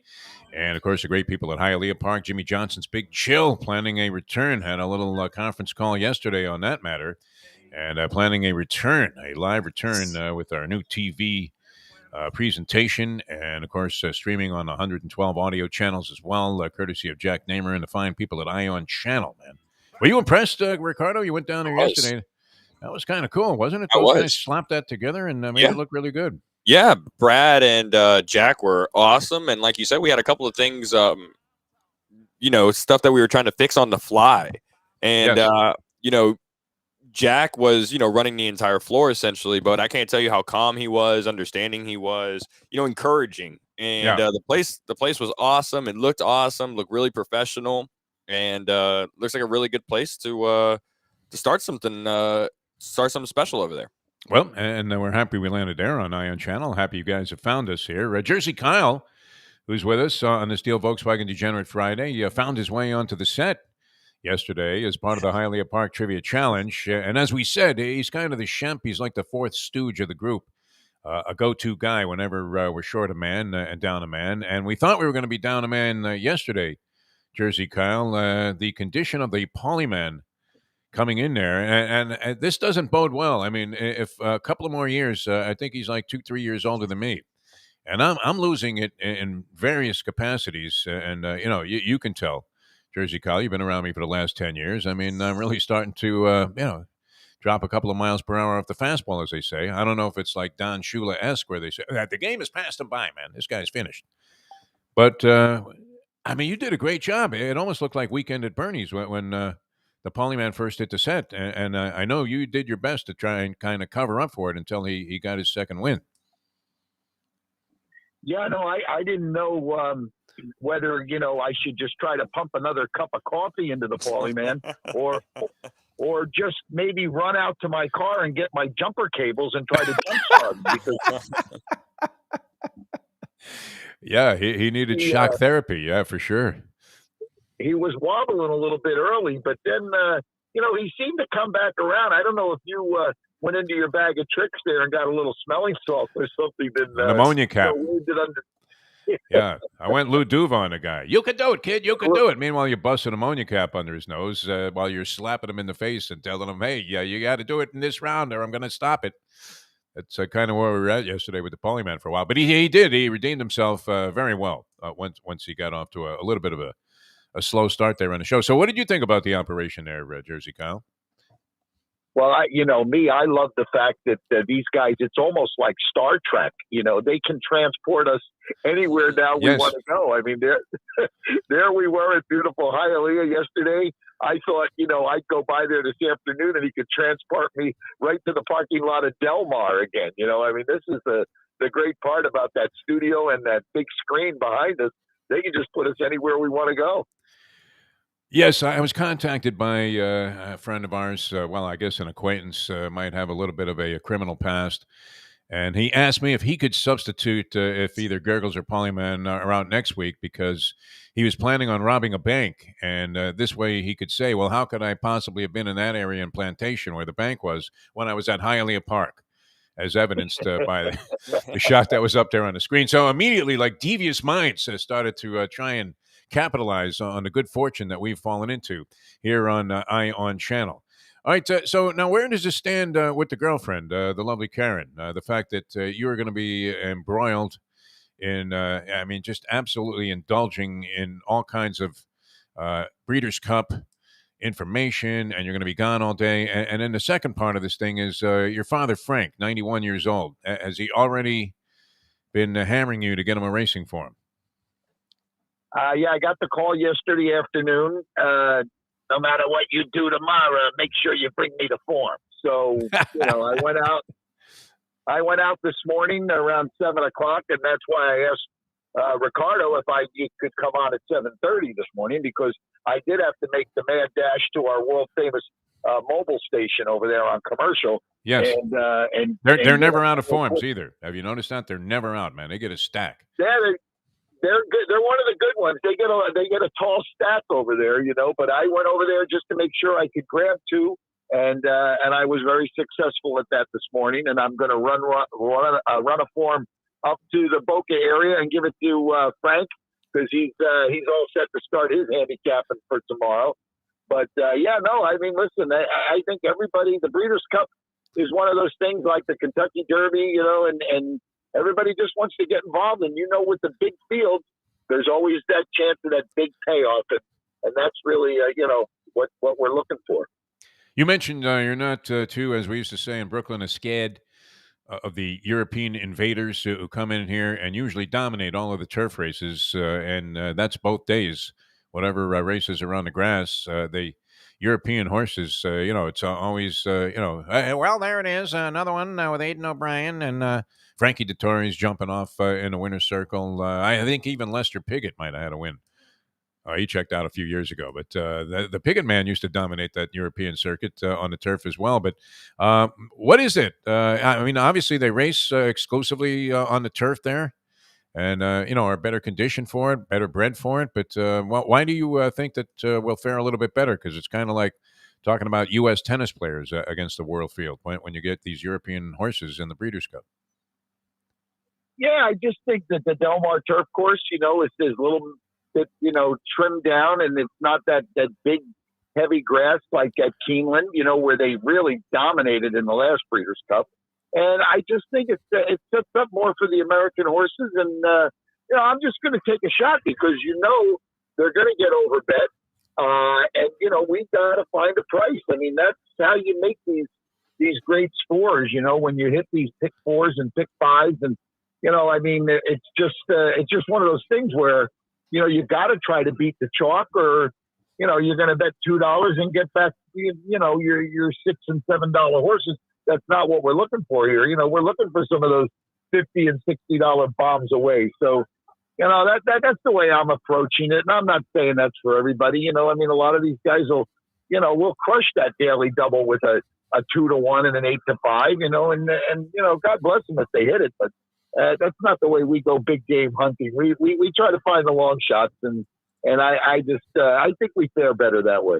All right, safari hats are going to be on, and what is your excuse going to be about not being around all day with the lovely Karen? Because we know that women and gambling don't mix, and I know you try to make it work, and you say that she gives you a free pass, but believe me, you are losing points every time that you go on Saturday and say, I'm going to spend Saturday with the boys, Karen. Have that salmon ready when I get home. That's not going to work forever with this woman. Devo, it's a little scary because, all my life, that's been the way it is, women screaming and yelling, you're going to the track, yeah, the way they say it too. Out with your friends. You hear it all the time, and it's something that we've dealt with most of our lives. But, with Karen, it's just a little different. I told her that, I saw this horse, Ginobili, run out of Del Mar, and I'm going to go down there, and that's going to be, my bigger bet of the day. And she said, she turned to me, and with her beautiful eyes, she looked at me and she said, make sure you put 40 to win and place on it for me. Wow. That's a true Jersey girl there. You may have found your soulmate, as they say, in romantic circles. See, with me, I think it should be a public service. Any ATM machine that's located at a pari-mutuel facility and or a casino, should they not X out the location? Because it's impossible to deny that you were at the racetrack when they see, this $400 withdrawal from the ATM machine at the Isle Casino or wherever you happen to be gambling. I mean, it's just impossible, right? You used to be able to, kind of cover that up a little bit. But now almost impossible. And then, you have to also justify paying the rather hefty juice that they, charge you when you're getting. I mean, wouldn't you think they would give you a break if you were a gambling degenerate and you were going to an ATM machine? Shouldn't it be like $1 fee at pari-mutuel facilities and casinos? It's always like Vegas is outrageous there. Don't they whack you for like $9.99 on an ATM withdrawal? So let's say you only have $100 left. You still you're paying out 10% juice. May as well just go to, our good friend Vito and say, can you help me out, guy? I think when we wandered over to Circus on the Vegas Strip when we were out there 2 years ago for the handicapping championship, one of those ATMs I paid accept the fee of $11.95. Yeah, does that come with a friction dance? You're thinking, I mean, what is the deal here? It's the same thing you feel like when you get whacked for like $36 for 2 drinks at a hockey game. And you wish that, like, when at least they could put like a fake name or something on the bank receipt when you get it. When they start looking at your ATM withdrawals, like Sunny Valley Pet Farm, or something like that. Make it look like you were making a quick donation to charity, which you were. I mean, Our Lady of Pari-Mutuel, of course, was the recipient of your generosity. And very happy to take your action. That's for sure. All right, so you're giving us what? Tripoli in the Breeders' Cup Classic. And you had another one. You like Ginobili. And now we know Trevor Denman, I guess, he fell down the stairs or something? Something happened with Trevor. Is he not going to be calling these races? Because, you do get the Larry Colmus call on NBC anyway. Larry Colmus, who talked his way somehow out of... what was he? He was the Naira guy, and he was asking for too much money or something. And the next thing you know, he was at Thistle Downs calling races and, maybe doing like the state fair in Fresno, the harness track. And it was like, wow, you talk about a fall, from the very top and he was considered the best in the country. Obviously, NBC, you had him replace Durkin as their regular caller. But Trevor Denman's from South Africa, right? Even though it sounds like he has like a British kind of accent, but it's a South African accent. And does he not watch any basketball? Because he was calling Ginobili Gino Billy through the first 4 calls of the race, and then remember Doncic, ran, and he was pronouncing that as Danzig, the city where my mother was born, having no idea that, of course, it was Luka Doncic who the horse was named after. And these horses that are named after basketball players, my God, they've had tremendous success. Yeah, no, I was surprised because when the race started out at Del Mar, when we were there that day on that Win and You're In, it was, and out of the gate, Gino Billy has moved to the front. And down the back stretch, he was, Gino Nabalabi has now made a 3-wide move. And by the time they finally got to the wire, he did say, and Ginobili will win this one, going away. Yeah, you would have figured he might have checked with the owner or something if he was going to struggle with the pronunciation, Trevor Denman. But he's another one that, brilliant in his time, was he not? When he first came on the scene, I love Trevor Denman. And, he had that kind of, mellifluous voice. Is that the way you say it, Ricardo? Mellifluous? Very melodious, whatever you want to say. And, he was tremendous. And he would give it the old, it's as if she's sprouted wings as she turns for home here, exuding class as Zenyatta with yet another victory. And it was great. I mean, he had all of these great slogans and everything. But of late, I don't know, is he losing some of that DNA that he had that made him a brilliant announcer? Because he's inclined to make those kind of, you would have to characterize that as a somewhat bozoic mistake, right? Gino Billy instead of Ginobili? I don't know what you're talking about. You think Trevor's on his game. I'm on my game. You in Jersey just think we don't, we're losing it later in life. This is not true. I tried to drop one in Paulie Mann's lap yesterday at the opening of the show. I really did, to talk about that whole Valpone thing. And one of the great robbery schemes of all time involving, a racetrack robbery of sorts, and only caught because of the worst of luck that nobody in their right mind would have had 3 winning tickets on this combination with Valpone, who paid $185? And they had the only 3 winning tickets, I believe, on the pick 6. These guys who had figured out a way to get into the computer where they could print out a ticket after the result of the race was already known. That happened at the local dog track down here, did it not? At what was then the Flagler Greyhound track many years ago, where the tellers were punching tickets out on trifectas after the race. And they finally got nailed by the same guy that did the investigation on Pete Rose. A real tough, cop down here. Dowd, I think was his name, and he uncovered this whole scheme that was going on at the dog track, very similar to what these guys did with that Breeders' Cup thing. Yeah, no, those guys just a little bit too greedy, I guess, and that's the problem. If they would have just punched one ticket, I'm sure it would have been believable, and what a score they would have made anyway. But yeah, I guess the greed set in, whatever it was, and But, why can't we come up with something like that, though? I know they got caught. They ended up doing time. But, just the fact that they pulled it off for even a remote split second, and they got away with it. I mean, they actually received the capital. Right. Whatever happened with that money, though, that didn't go to the deserving poor suckers? I mean, what incentive would you have had to hold on to your ticket thinking, well, you know what? I didn't win this pick 6, but I know that the guys that actually took it down and the entire pool, they had found out a way to get into a computer on a delayed basis, punch up tickets from an OTB in upstate New York, and they're going to eventually get caught. So I'm going to save my ticket just in case it proves out to be a winner. Who would have had their tickets left at that point? Yeah, no, I mean, just like ours usually end up on the bar, straight in the trash, on the floor of the racetrack. Yeah. So I don't know, but you know what? Tomorrow's going to be one of those days. This afternoon, I'm sure you'll venture out to some pari-mutuel facility and start. What can I say I'm doing? The Mustang's not a big fan of it. We just bought a house. Money's a little tight here. We lost that job. A little bit of income went up in smoke.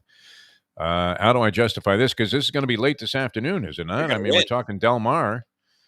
What are we looking at? Like 8 o'clock they're going to be running these races? When are they going off? You know, as long as you're winning, it's not really gambling. Yep. So just win, baby, win.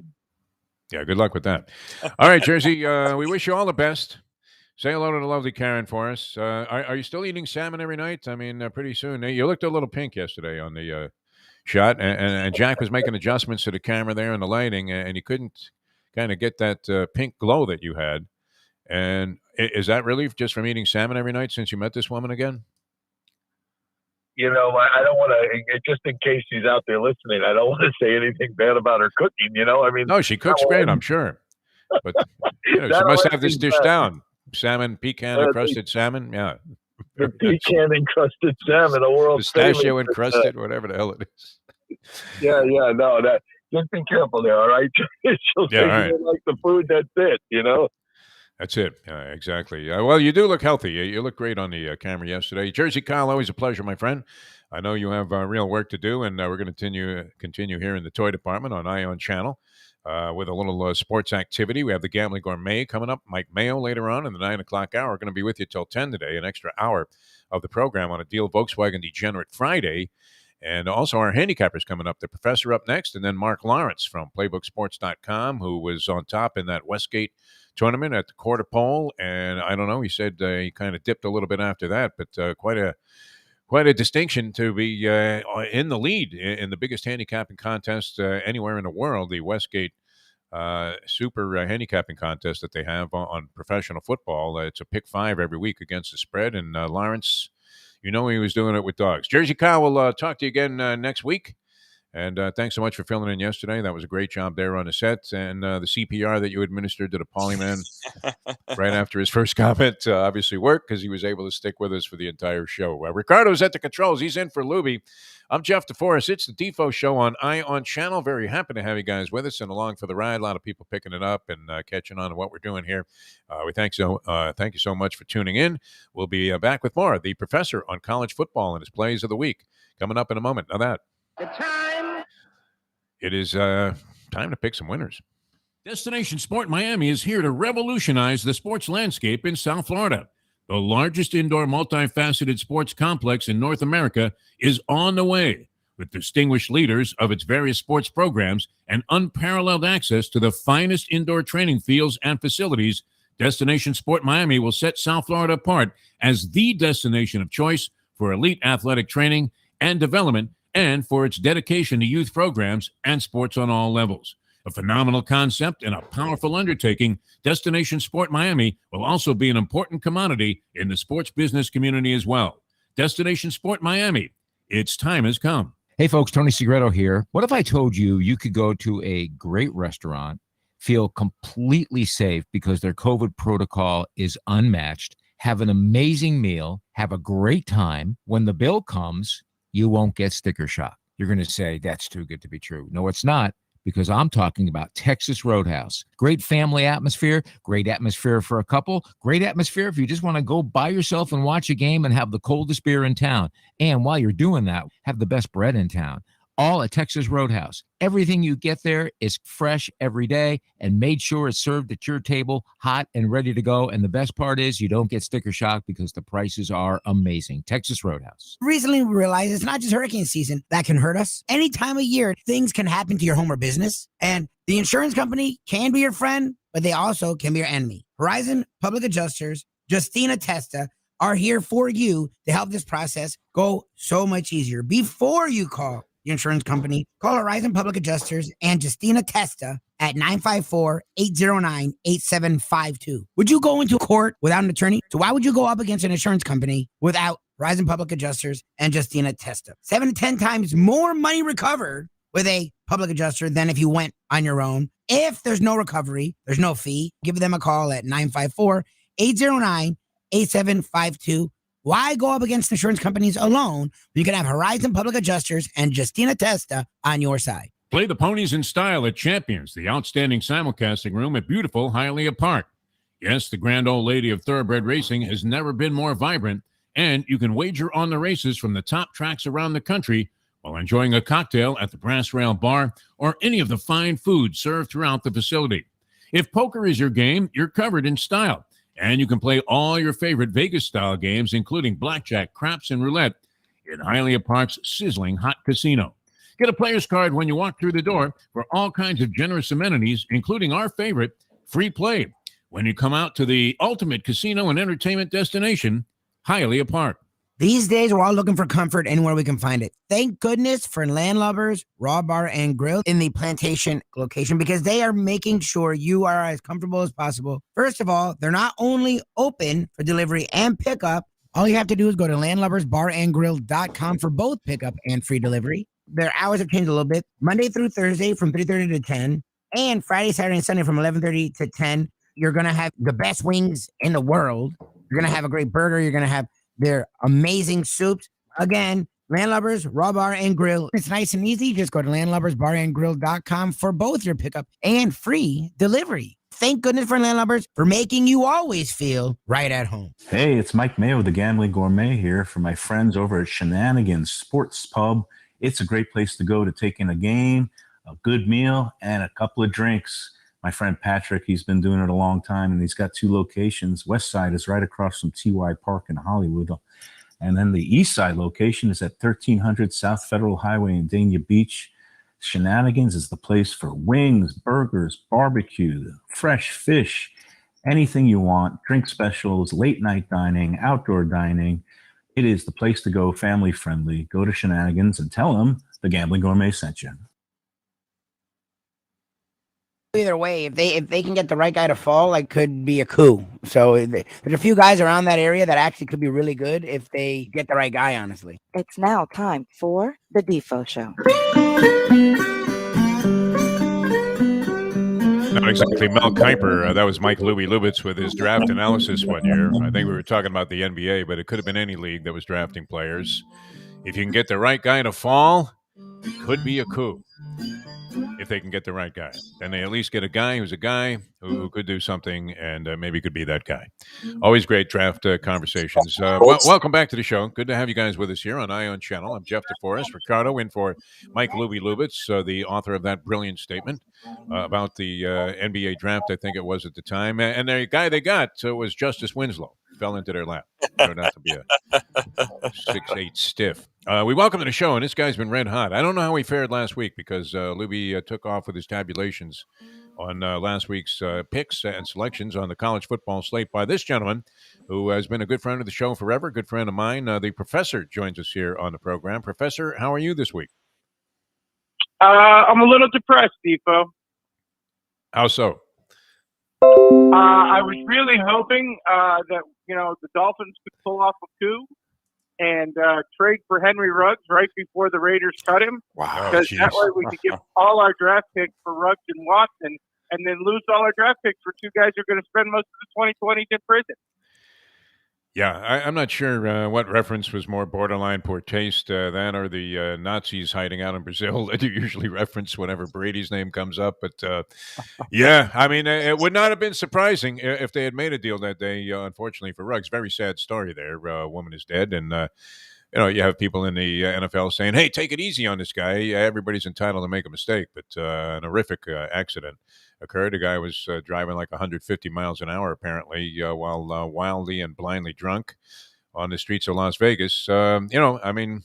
Just a tragedy all the way around. The professor with us here on the show. Professor, everybody likes a good debate about whether or not a team got hosed when it comes to college football. And it used to be, with the voters, and then later on it was who was getting jobbed and wasn't going to be involved in the championship game. And now, I mean, people seem somewhat comfortable that with the top 4 teams getting in, that there's a good chance that the legitimate champion emerges and nobody gets overwhelmingly screwed. But what did you think about the first ranking that came out for the college football championship? I legitimately thought, not that I think they're going to make the playoffs, but I thought you'd probably see some lip service to Cincinnati in the first couple of polls. So I was surprised to see them out of it in the first couple. And I'm not surprised, but annually a little bothered by, where Alabama is at number 2. My question with Alabama is who's their big win right now? Is it Miami? Is it Tennessee? you look at Alabama, they've got the loss to Texas A&M, which isn't a terrible loss. It's not a good loss either. And then right now, they don't really have a huge win to hang their hat on in terms of who they beat. So not that I don't think Alabama's not necessarily one of the best sport teams in the country. I think they probably are. But sitting at number 2 right now, I'm not really sure about that ranking. I think at this spot, that's more media generated than what's actually transpired on the field. Shades of Jose Suleiman, right? In the World Boxing Council, where, it's Nick Saban, it's Alabama.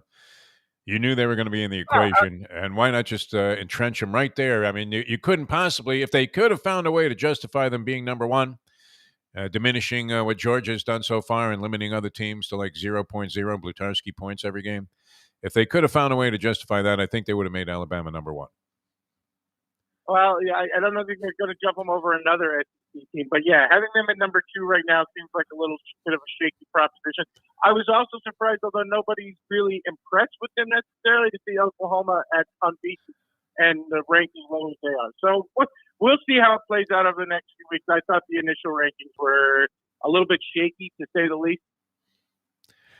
Cincinnati and the people there with the Bearcats screaming. The conference head also saying, hey, this is a disgrace what happened with them. Undefeated, ranked number 6. They don't have big-time wins. I guess what? They had one, quasi-marquee victory so far this year, and they're bludgeoning a lot of people. They have every incentive to go out and cremate Tulsa this week. I don't know if that's going to happen in your opinion, and that would at least give them a little bit more street cred when it comes to common opponents, as you had, Ohio State and also Oklahoma State both played Tulsa, and they were close games. So if Cincinnati runs away and hides in this one, maybe they make a little bit of an impression with the committee. But what did you think about their beef? Is it legitimate in your opinion, Professor? They're unbeaten this year. They throttled Notre Dame at home. They went unbeaten through the regular season last year. And people forget, they should have beaten Georgia in that bowl game. They got kind of fluked at the end there, but they probably should have won that game, straight up. The quarterback's going to be in the NFL. I don't know if he's going to be a starter on day 1, but he's definitely going to be drafted. I think they're pretty legitimate. Does that mean I think they necessarily beat Georgia? No. But, you start looking at some of the other ranked teams. Do we think Ohio State's invincible? I mean, look, I know they're scoring a ton of points against sort of, the bad teams in the Big Ten, but they weren't that impressive in a win over Penn State. They got throttled by Oregon at home. Oregon themselves have lost to Stanford and have sort of, gone backwards a little bit on this year, although I think they're turning around the last couple of weeks. I think Cincinnati's got a very legitimate case to be in the playoffs. It's not to say that I necessarily think they will be in the playoffs, but, these things have a tendency in college football to work out more often than not. So we'll see what happens as the rest of the year goes on. The professor with us here on a Deal Volkswagen Degenerate Friday, and very happy to have him on board. About to get into his selections on the college slate, which we mentioned, I guess, was it the first Saturday card of the season? It was like a Thursday, and they had like 100 games in college football at the beginning of the year, Professor. And it looked like a Thanksgiving Day schedule. I mean, it was just incredible. And there seems to be a fairly full slate of action going tonight in college football. So I don't know if you want to dive in on any of these games. I know Miami is playing, and they are favored fairly heavily now after winning a couple in a row in surprise fashion, 10 on a hook over Georgia Tech. But I guess that's a Saturday game. Couple of games on the slate tonight. I'm looking at this thing and I kind of had it backwards. But any of the 2 games that are of significance, you have Virginia Tech, Boston College, and also Utah and Stanford on the slate tonight. Any thoughts on those games? VT and BC, both really inconsistent teams. VT started out the year looking pretty good, has sort of faded back. VT's been up and down all year. A game's not really a lot of interest to me. VT laying 3 on the road. I would probably lean a little bit towards taking the points there just because, a home dog, but no real play. And then the late night game, Utah's playing really well lately. But Stanford down on the farm is sort of the Afghanistan of the Pac-10. Anytime a Pac-10 team seems to be going well, they end up going to Stanford and losing. So I wouldn't be shocked if Stanford is competitive tonight, +9, even though Stanford really doesn't have one of their better teams. I'd be inclined to take the points. But I'm not going to make that either one of those an official pick. But I would probably be inclined to go with the home dog in both games. All right. How many games do you have for us, Professor? And what's going to lead it off? Okay, let's go with a couple of noon spots here. Number one of the hottest teams in the country offensively and really getting no respect, and that's Wake Forest getting 2.5 on the road from North Carolina. Have not been impressed with North Carolina at any point during this year. Their defense is absolutely miserable. Wake Forest, they do not necessarily have the stoutest defensive team, but man, can they score. Lighten up the scoreboard here. I like Wake Forest in the points, and I would be inclined, despite the massive number, to probably lean towards the over there, too. The number started out, I believe, 75. It's already up to 77, but I wouldn't be shocked to see this game played like in the 90s because neither team plays a ton of defense. They both have relatively effective offenses. So I think you're looking at a shootout, but I would definitely take Wake Forest in the points there. All right, first play from the Professor this week on the college slate, Wake Forest and the points, and looking also, if you're inclined, and he loves this about me, I'm inclined to want to parlay that. Why would you want to walk away a winner when you can find a way to put your money up in smoke, of course, by complicating and cubing the luck factor? With Oklahoma. We gave you one last week with Oklahoma in the over. I hope you cashed on that, Chief. I whiffed on that, of course, because it was a winning play. What do you think? I'm going to change my luck now at this age? All right. Where are you going after Wake Forest? What's the next one up on the slate? I would go with Ohio State laying 14 and a hook off Nebraska. I think Ohio State being left out of the polls, they're going to be trying to throttle everybody they play, and Nebraska's, I think, a very willing victim. Nebraska's pretty stout against the run defensively, but they are not good against the pass defensively. And if you've seen Nebraska at any point in the last few years under Martinez, he just invents new ways to create turnovers and put his teams in a bad situation. I think the Ohio State defense will be equal to the task there. It's a big number, but even with 14 earlier and now showing 14.5. Either way, I think whether you do it on the buy down to 14 or take just lay the 14 hook, I think you're good here. I think Ohio State wins this game convincingly and continues their role of probably hanging 50-point games against the lower tier, let's call it, of the Big Ten. Very nice, my friend. Are you saying that they'd be better off with Jersey Kyle Martinez calling their plays than the coach that they have going against Ohio State? I would have said that a while back with Jersey. I don't know if Jersey's got the legs he had when we first met him a few years back. But, it would be a competitive question. Yeah, no doubt about it. All right, and I like the throttle theory. When the team needs to annihilate teams to improve in the rankings, it's all in the good spirit of college football and interscholastic athletics, to promote good sportsmanship among the kids. Go out there and beat them like a drum. I want to see them dragged off the field, unable to move. And it's great because it's kind of like watching Notre Dame against Bowling Green or something like that, where, they're going to put up a 70 spot and then cry the following week when USC runs up the score on them. All right, 2 games in the books here with the Professor. What's next up on the slate? We got the feature game of the day, the CBS SEC game. That's Auburn going down to Texas A&M. Texas A&M climbing the rankings again once after beating Alabama. I'm still not impressed with this Texas A&M team. Incredibly inconsistent offensively. Auburn, we've been hearing for 3 years about how Bo Nix is getting better. In the last couple of weeks, it seems like it's actually happening. They play a pretty good brand of defense to Auburn. So after a slow start to the year, I think this is a team that's on the right track. They don't run the ball as well as they traditionally do, but they are better in the passing game, and Nick gives them a dual threat with his legs. Getting 4.5 points here, I think you're pretty good. I think if Texas A&M wins this game, it's going to be a really close game. Wouldn't be surprised to see a field goal game either way. So we'll take Auburn plus the 4.5. All right, we have 3 of them on the slate here. Wake Forest, Ohio State. In the Wake Forest game, also looking for an over total, possibly, although not an official selection. And Auburn is the third pick so far. The Professor, you have more for us, my friend? I got one more for you, and that is it's not really a late night game. I think it is a 7:30 kickoff. In fact, I think it's the ABC game, and that's Oregon going to Washington. Washington, a team, they play better, but they have serious issues on their offensive line. And when you're going against Oregon and Kevon Thibodeau, yeah, that's a name. Get used to that name for the NFL draft, which is probably going to be the first pick. You need to start with good offensive line play. You're going to get your quarterback killed. So I think Oregon Got better play with Anthony Brown. He's more of a runner than he is a passer, but he's managed that offense pretty well. We like Oregon to go in and beat up on Washington. They're laying 7, but I think that's a comfortable 2-touchdown win and could end up being well north of there. Point spreads and parlays and winning pick sixes. Yes, these are a few of our favorite things. Thank you very much, Professor. And any opinion on the Miami game? Or would you lay 10 and a hook with Miami now that they're on a roll? No. All right. That's as straightforward as you can get. Holy Donna Shalala. I mean, honestly, when was the last time Miami won a Power 5 game by more than 10 points? I legitimately can't remember. Yeah. What do you think of their recent surge? Are you impressed by it?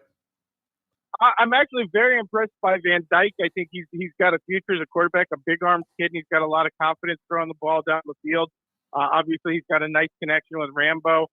I'm not still impressed with the defense, although it has played a little bit better the last couple of weeks, generating some pressure on the quarterback. Overall, I think Miami's in the same spot they've been in, pretty much for Diaz's tenure as head coach. It's just not that talented a group. I mean, you look at it and, even in some of the bad years with Miami, you could look out and you could see a couple of first-round draft picks on the roster. I don't see one on this roster. The Professor, ladies and gentlemen, always dynamite when it comes to college football. Well-researched and well-delivered here on the program. Thanks so much for giving us your selections, and we'll talk to you again next week, my friend. You have a good one, Defo. All right, thanks a lot. The Professor, ladies and gentlemen. Very authoritative when it comes to this analysis, huh? Oh, yeah. I mean, he really gets into it, and he puts his money where his mouth is. So this isn't a guy that's just touting 4 teams on this program and then going somewhere else and giving you the opposite side. He really believes in his stuff, researches it, and does quite well for himself. So and gives you good reasons for each thing as well. Yeah. He just doesn't give you 4 teams, and he's like, these are the teams. They're my picks. Reasons, and I like Cleveland. I like Cincinnati. Right. In fact, I like anything from Ohio. Give me Boom Boom Mancini. 12 rounds or less. All right, we're coming back with more. Mark Lawrence of PlaybookSports.com, always outstanding. Nice. And you talk about the ultimate trend handicapper. That is Mark Lawrence, world championship handicapper, and back in championship form if he wasn't before, proving it once again in the Westgate competition, which your man, the Greek, and my man, the Greek, big on that, man. That gets mad respect if you win that tournament. It's not something you can do strictly by luck. I guess you could. It could be flipping a coin on these picks, but because somebody has to win and somebody has to lose, point spread notwithstanding, right? You have a 50-50 chance either way, and that's why when you factor in the juice, ultimately, you're a loser. You're going to be a winner, though, if you're looking for a place to catch the Breeders' Cup action. Man, this would be exciting to be at Hialeah Park and the Champion Simulcasting Room. We did a broadcast from there, and now we were very happy yesterday to be outside the clubhouse there at Hialeah Park. A lot of people wondered what kind of lighting we were using because it was daytime, even though we started broadcasting under the cover of darkness. But that was part of the miracle of Ion Channel, and really miraculous what they've done with the casino there at Hialeah Park. Really a tremendous operation. Steve Calabro has people I saw again on Facebook, a couple of more jackpots taken down. I mean, talking about the big wazoo, my friend. Taking down huge piles of cash. And the Breeders' Cup, you couldn't have better accommodations than to go to Hialeah Park, the Champion Simulcasting Room. I still like the idea, and it might be cooler weather. I understand that's the forecast, although if you could book the weatherman's action, you would really be a rich man today. Right. Right? Bob Weaver was a degenerate weatherman. He used to be at the dog track all the time, and I'm thinking, this guy's got to lose every race. Whoever he's betting, I want to bet against him. Right? It's going to rain all day, right? Bright and sunny. Every time. But anyway, I mean, just a great place. I mean, you sit outside. If it's cool weather, you have that veranda table there and have screens out there at the old bar, man. It really does. It jogs the memory bank, makes you feel like you're really in the heyday of racing there. And you get that same feeling that you would if you were at Del Mar for the Breeders' Cup, just looking around the grounds there. The rain goes flying. Fantastic place, Hialeah Park. I love it. Get some tickets. I mean, order them online at hialeahpark.com. And get them in advance because I think the seats are probably going to sell out pretty rapidly if they haven't already for the Friday card and the Saturday card of the Breeders' Cup simulcast at beautiful Hialeah Park. All right, Mark Lawrence going to join us from PlaybookSports.com. More college and pro picks. Usually gives us 2 games on the college slate, 2 games in the pros, and the dogs will be barking. Did that dog sound just like a bird? Oh, now my little dog is outside the room here saying, what's going on in there? You're cheating on me. Unbelievable. that has implications too that I would quickly like most of you to forget about and put in some kind of parenthetical. But nonetheless, we will be back with Mark Lawrence, PlaybookSports.com, Dynamite Underdog Handicapper, and he will join us in a moment. Now that The time. we need some more winners. Since day one of Old School, we've had Catholic Health Services be part of our family. They are recognized as the quintessential rehab facility in the Southeast for strokes, but it goes well beyond strokes because Catholic Health Services is in the community of South Florida to help the community stay healthy. And if they're not healthy, get them healthy and get them back on their feet quicker than they could have ever expected. They do it every single repeat, 24/7. Catholic Health Services. Destination Sport Miami is here to revolutionize the sports landscape in South Florida. The largest indoor multifaceted sports complex in North America is on the way, with distinguished leaders of its various sports programs and unparalleled access to the finest indoor training fields and facilities. Destination Sport Miami will set South Florida apart as the destination of choice for elite athletic training and development and for its dedication to youth programs and sports on all levels. A phenomenal concept and a powerful undertaking, Destination Sport Miami will also be an important commodity in the sports business community as well. Destination Sport Miami, its time has come. The championship meet is right around the corner at Gulfstream Park. The only place for live racing, Gulfstream's action has never been hotter. Whether it's on the track, in the casino, or part of the dining and entertainment offered at the Village of Gulfstream Park. Currently running Thursday through Sunday, Gulfstream's racing package is the best in the country, with all the top horses and people in the game pointing towards another tremendous winter season. Check out the remodeled first floor casino, open 7 days and nights a week, along with the many special events and concerts. Hey, good morning. Is this Mark? Park. You can place your wagers from Hey, anywhere it's Ricardo at calling with firstbet.com. Defo. Check the supposed to calendar be of coming on events with him in at a couple minutes? gulfstreampark.com. Hey, it's Mike Mayo, the Gambling All right, Gourmet fantastic. here We're coming from back my in about friends 2 over at minutes, and Shenanigans we'll get you right Sports on to Pub. finish It's a great place this to go hour. to Is that take good? in a game, a good meal, and a couple All right, of thanks. drinks. And my friend it's Mark Patrick, Lawrence, he's been right? doing it a long time, and he's got 2 locations. West Side is right across from TY Park in Hollywood. And then the East Side location is at 1300 No, it's me. South I'm the one Federal filling in Highway with- in for Dania Lubie. Beach.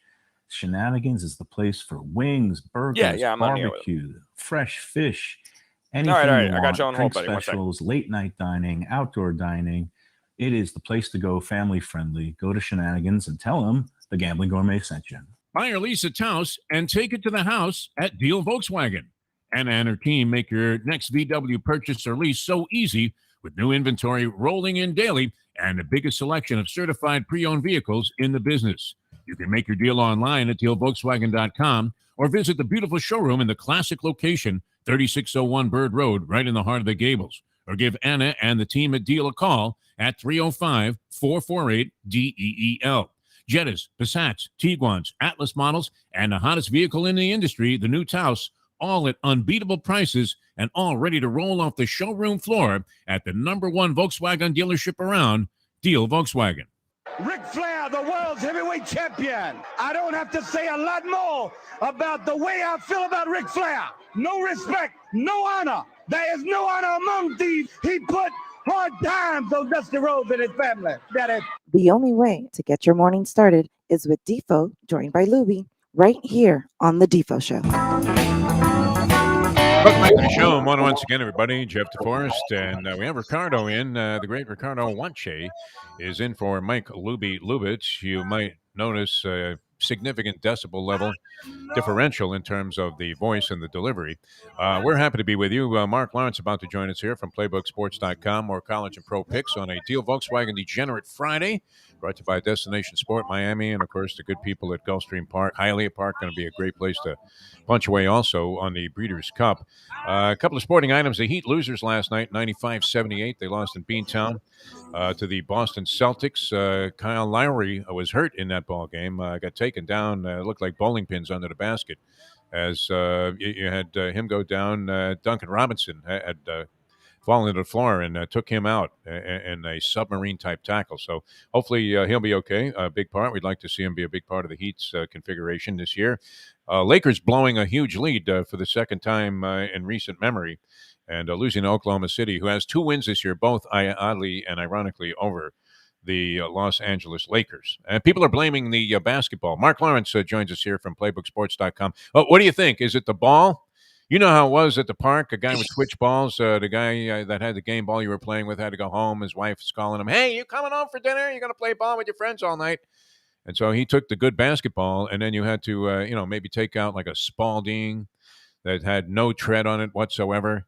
And, no grip. And, it was just flying all over the place. They're saying this is affecting the shooting in the NBA, Mark Lawrence. Are you buying or subscribing at all to that theory? And how are you, by the way? I'm doing great, Defo. Thanks for asking. And with regard to the basketball and the NBA, it's sort of like what my dad always told me whenever I come home and complained about a losing effort. He would say, "Son," he says, "it's not the arrow, it's the Indian." There you go. Or the Native American, it would be today. Yeah. Yes, he was. Yes. You can't even say that anymore, Mark, without having somebody attack you. They're gonna take your number down in the Westgate thing. We dumped it. Don't worry. Yeah. We get the picture, though. I mean, it was you all along. It was Bartini all along. All right, underdogs galore, always coming from Mark Lawrence. How did you resurrect your chances there of winning the Westgate thing? I know you won the first quarter. Yeah, we had a nice 4-1 week last week. So nice. We begin our trek, upward and onward in the second half of the contest, and we're still sitting in pretty good position. So just 1 week at a time. That's how we have to look at it. Grind out 4-1 every week. You're doing a hell of a job there. NFL against the spread. Always a lot of surprising results. All right, let's get into it. Mark Lawrence, PlaybookSports.com. Your first couple of picks in the college ranks. What I'm going to be looking at is what I call putting on the stats in college football. And it happens every year this time of the year when the month of November rolls around. From our statistical newsletter, it's our Playbook Midweek Alert. We call it the daily racing form of football newsletters, because it allows us to gauge and see the stats on every team and against every opponent as the season progresses. So we get into November, one of the stats we keep an eye on is how teams perform statistically, yardage-wise, against each opponent. If you out-yard an opponent, you get a check mark or a win. If you don't, you get nothing. So these teams that are into the month of November, what we do is we play on any underdog that has won every game in the yards and the stats, or all but one.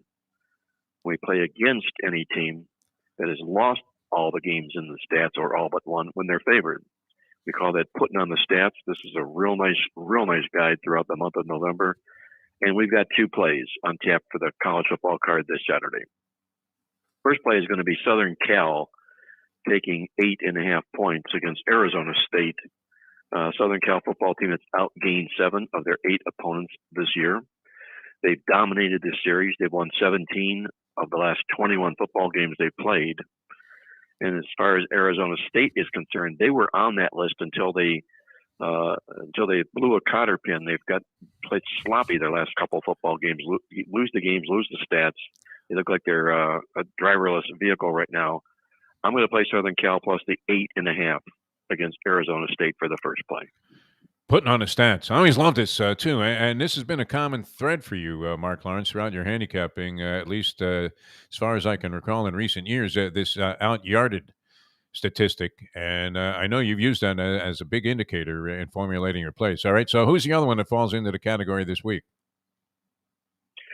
The other one is going to be UTEP, Texas El Paso, and you know that acronym UTEP, you take them points. That's what we're going to do. We're going to take the points with UTEP in this football game against Texas San Antonio, UTSA. So what we have in UTEP coming into this week is they have also out-yarded 7 of their 8 opponents this year. They're winning the games by an average of 100 net yards per game on the playing field. And it's very, very difficult to pass up a double-digit underdog that is out-yarding their opponents 100 yards a game. You've got in Texas San Antonio another red flag caution here. They're undefeated, but they're coming off a week of rest. And that week of rest turns to rust, and it breaks the momentum for these undefeated football teams this time of the year. With that being the case, we'll take the 12 points with UTEP against Texas San Antonio. Mark Lawrence, PlaybookSports.com, taking a couple of very generous allotments, in his opinion, of points in spreads in college football games, USC and UTEP. would be the two plays. All right, let's move over to the pros with Mark Lawrence. And once again, congrats on your success so far in the Westgate thing. Keep it going. And how do you figure to keep it alive this week? Well, what we're going to focus in on is a scheduling dynamic play here this week in the National Football League. I call it behind the 8 ball. And what we're looking to do is teams in the National Football League in game number 8 that are coming into the football game as home favorites that won their last game straight up as underdogs, a division underdog. So they were in a division game. They were an underdog. They won the game. Now they dress up as a favorite in game number 8. It's a critical turning point for these teams. I'll say this, that these two teams are going to come out of this theory, this angle, that only out of the 37 qualifying teams that have done it, only 7 of them have covered the spread. So we'll see what happens when we fade these two teams this week. We're going to use Atlanta plus 6.5 against New Orleans. The Falcons come into this football game. It's been a very strong visitor-oriented series between Atlanta and New Orleans in the past. Just recently, the last 6 games, the visiting team has won and covered 4 times. And you've got New Orleans come in here after having pulled the rug out on the defending Super Bowl champion Tampa Bay Bucks. There's almost always a letdown for teams that do just that because they get up for the game as an underdog. They accomplish the mission. Then they assume a new clothing role in the role of a favorite the next week. So we'll play Atlanta plus the 6.5 against New Orleans for the first play. All right, a little bounce play against New Orleans off that big win, which was in dramatic fashion there, as Tom Brady thrown a pick 6 to close out the ball game, and New Orleans with a backup quarterback coming in, Trevor Siemian, did a very nice job of staving him off with that late rally that was being staged in the second half by Tampa Bay. All right, so we have Atlanta, a team that has always buried me. I mean, I have no luck with them. No matter what I do, they may as well just start getting a shovel and throwing dirt on my chest. 6.5 over New Orleans. And your final play, Mark Lawrence, playbooksports.com. The other play on our behind the 8 ball NFL teams this week will be Chicago taking 6.5 against Pittsburgh, who accomplished their mission last week when they upset the Cleveland Browns as a division dog. Coming into this football game, Chicago has really fared well against the teams out of the AFC North. They're 6-1 straight up and against the spread their last 7 games, including a perfect 5-0 if Chicago has a losing record at the time they play. So with that, we're going to play the Chicago Bears also plus 6.5 for our second NFL behind the 8 ball play this week. Boy, I keep a cyanide cap by me when I bet Atlanta and Chicago. You have some serious cojones, as they say, when it comes to this sort of thing. Always taking the points. There you go. 4 dogs from Mark Lawrence.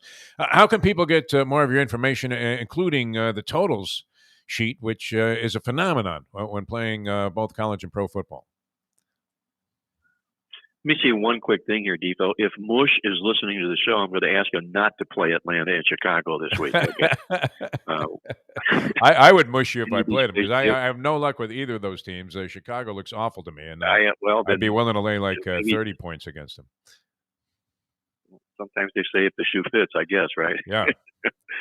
But what we're going to do this week is we are doing a big week in the NFL football this week, and you can read all about it in the Playbook Football newsletter.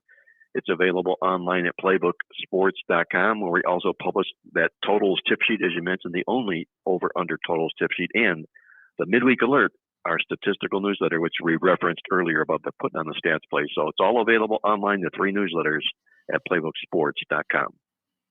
I mean, living with courage, Mark Lawrence, ladies and gentlemen. That's why he's so successful, going against the grain on 4 straight games here that he picked here on the show. Thanks so much, Mark. Always a pleasure, my friend. And, of course, we always pay homage to the great work you guys do at playbooksports.com. Thanks for being with us.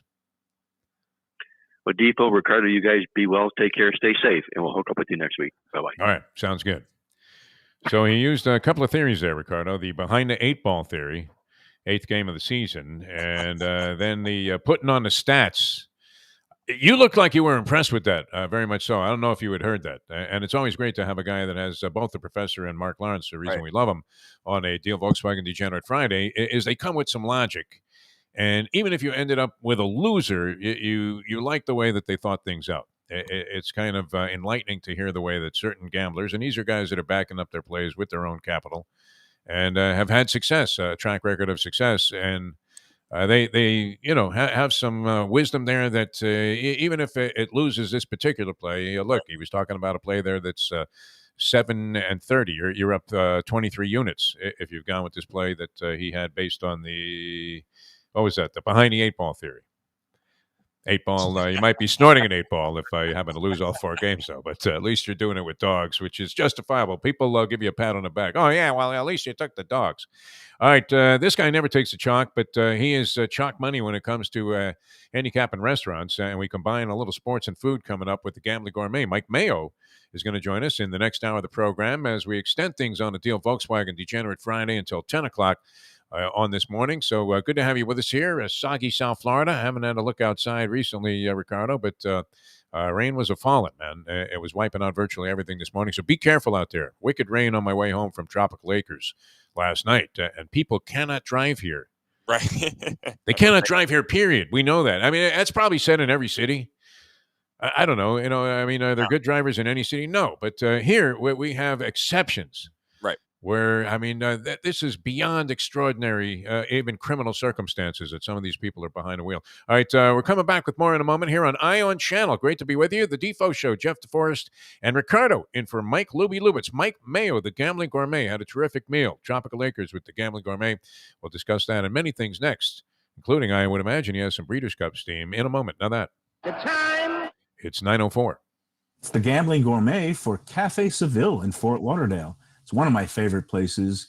It is old school joint that's serving Spanish and classic continental cuisine in a cozy, friendly setting. It's at 2768 East Oakland Park Boulevard.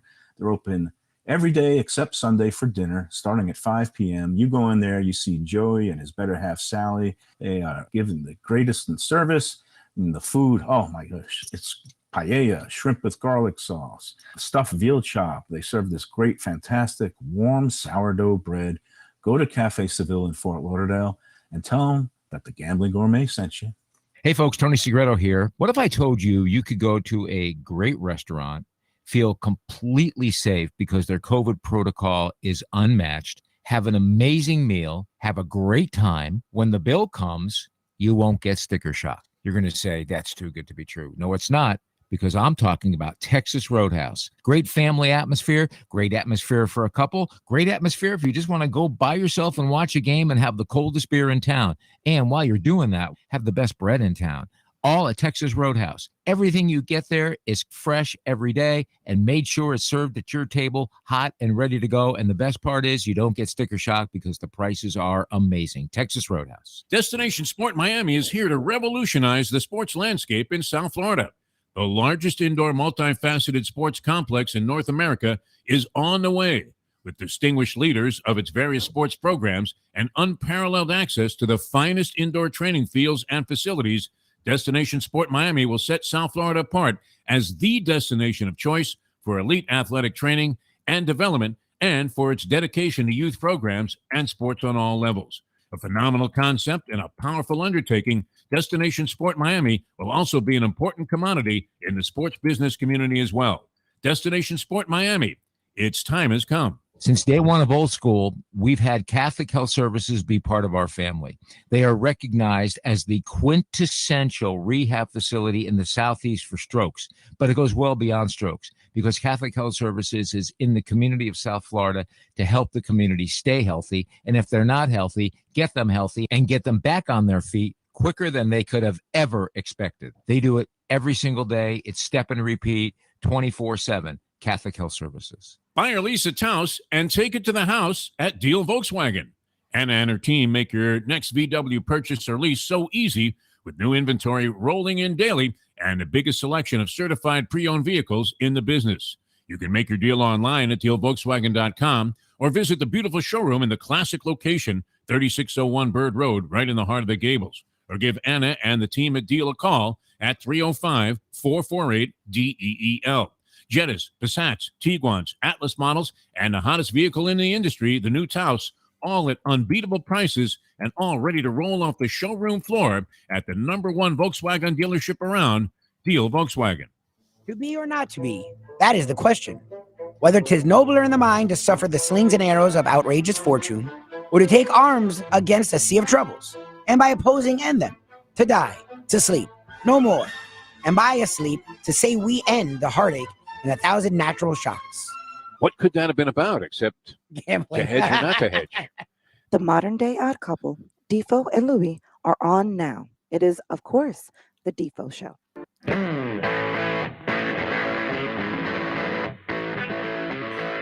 Welcome back to the show. Morning once again, everybody. Jeff Deforrest, we have Ricardo, and it's the Defo Show here on Ion Channel with you today until 10 o'clock. And always a pleasure to have this gentleman on these Steel Volkswagen Degenerate Fridays come your way. And we had a fine time with Mike Mayo, the Gambling Gourmet, who's joining us right now here on the program last night. Thanks again to Jack Studiali. Had his whole family out there. I mean, it really is a family affair at Tropical Acres. And I thought he was selling like discount parking for the airport or something. The parking lot was jamming when we got there at like 6 o'clock. Mike Mayo, how are you, my friend? Good morning, Defo. Can you hear me okay? Yeah. I mean, we hear you, and you're rattling that microphone around like you had just hit a trifecta on the Breeders' Cup. Fantastic, my friend. How are you? I tell you what, and hello, good morning, Ricardo. Nice to see you. Hey, good morning. And your deadhead banner in the back. I'm gonna. Hey, yeah, you like that, huh? Start tripping a little bit or something. It's almost the weekend. I'll be tripping all over myself going to the betting windows the next couple of days, Defo. I am stoked. Yes. Now, are you a 2-year-old handicapper? Because I would have to say very weak category for me, and I haven't really been following the division that closely. I see in a couple of these Breeders' Cup races, and this is what I love about you, and this happened last night, Ricardo, and the people in the listening audience out there, people that are viewing us here on Ion Channel, ionchannel.com. Appreciate you guys tuning in. But and I remember I got almost thrown out of a course in college, geology, because I was caught during a test with a Vernon Downs program that I was handicapping while at Syracuse University. And, I wasn't doing well in the course to begin with. And the professor just looked at me and said, are you kidding me? And then he asked me who I liked in the third. And this was you last night at Tropical Acres. They're asking you what you wanted to order off the menu. And inside the menu, Ricardo and people out there, he's got a daily racing form. Handicapping while he's pretending to be engaged in conversation with the Mustang, my wife and me, over just a beautiful dinner that was presented by Tropical Acres. So now, how are you feeling about today then, Mike Mayo? How excited are you about the 5 races on the Breeders' Cup card today? Now, if you look up, Defo, you'll see. I see the racing form there, which is fantastic. Yeah. I knew Short you would have a odds. copy of it. There was no question that you were going to be engaged. Short odds going long. Today's baby day, the juveniles. Tell you what, there are some really good races, though. Those juvenile turf races are wide open. And what I love, horseplay is what we love about the next 2 days is you can make a case for like all of these horses. So if you got some steam on a horse, if you like the way the horse has been working out, a lot of these horses are coming in undefeated. They've coming in from all over the world, literally. A lot of the Euro dogs are, I call them Euro dogs, but they're fine equestrian athletes. But, they obviously are more bred for the turf. And so a lot of those foreign invaders are coming in. And a lot of these are just undefeated horses. It's like, you can get quality at 12-1, 15-1. So all it takes is to hit one big one, and you're rolling for the whole couple of days. And I'm excited. Yeah, it's nice too. And one of my favorite plays, of course, is to back wheel the chalk.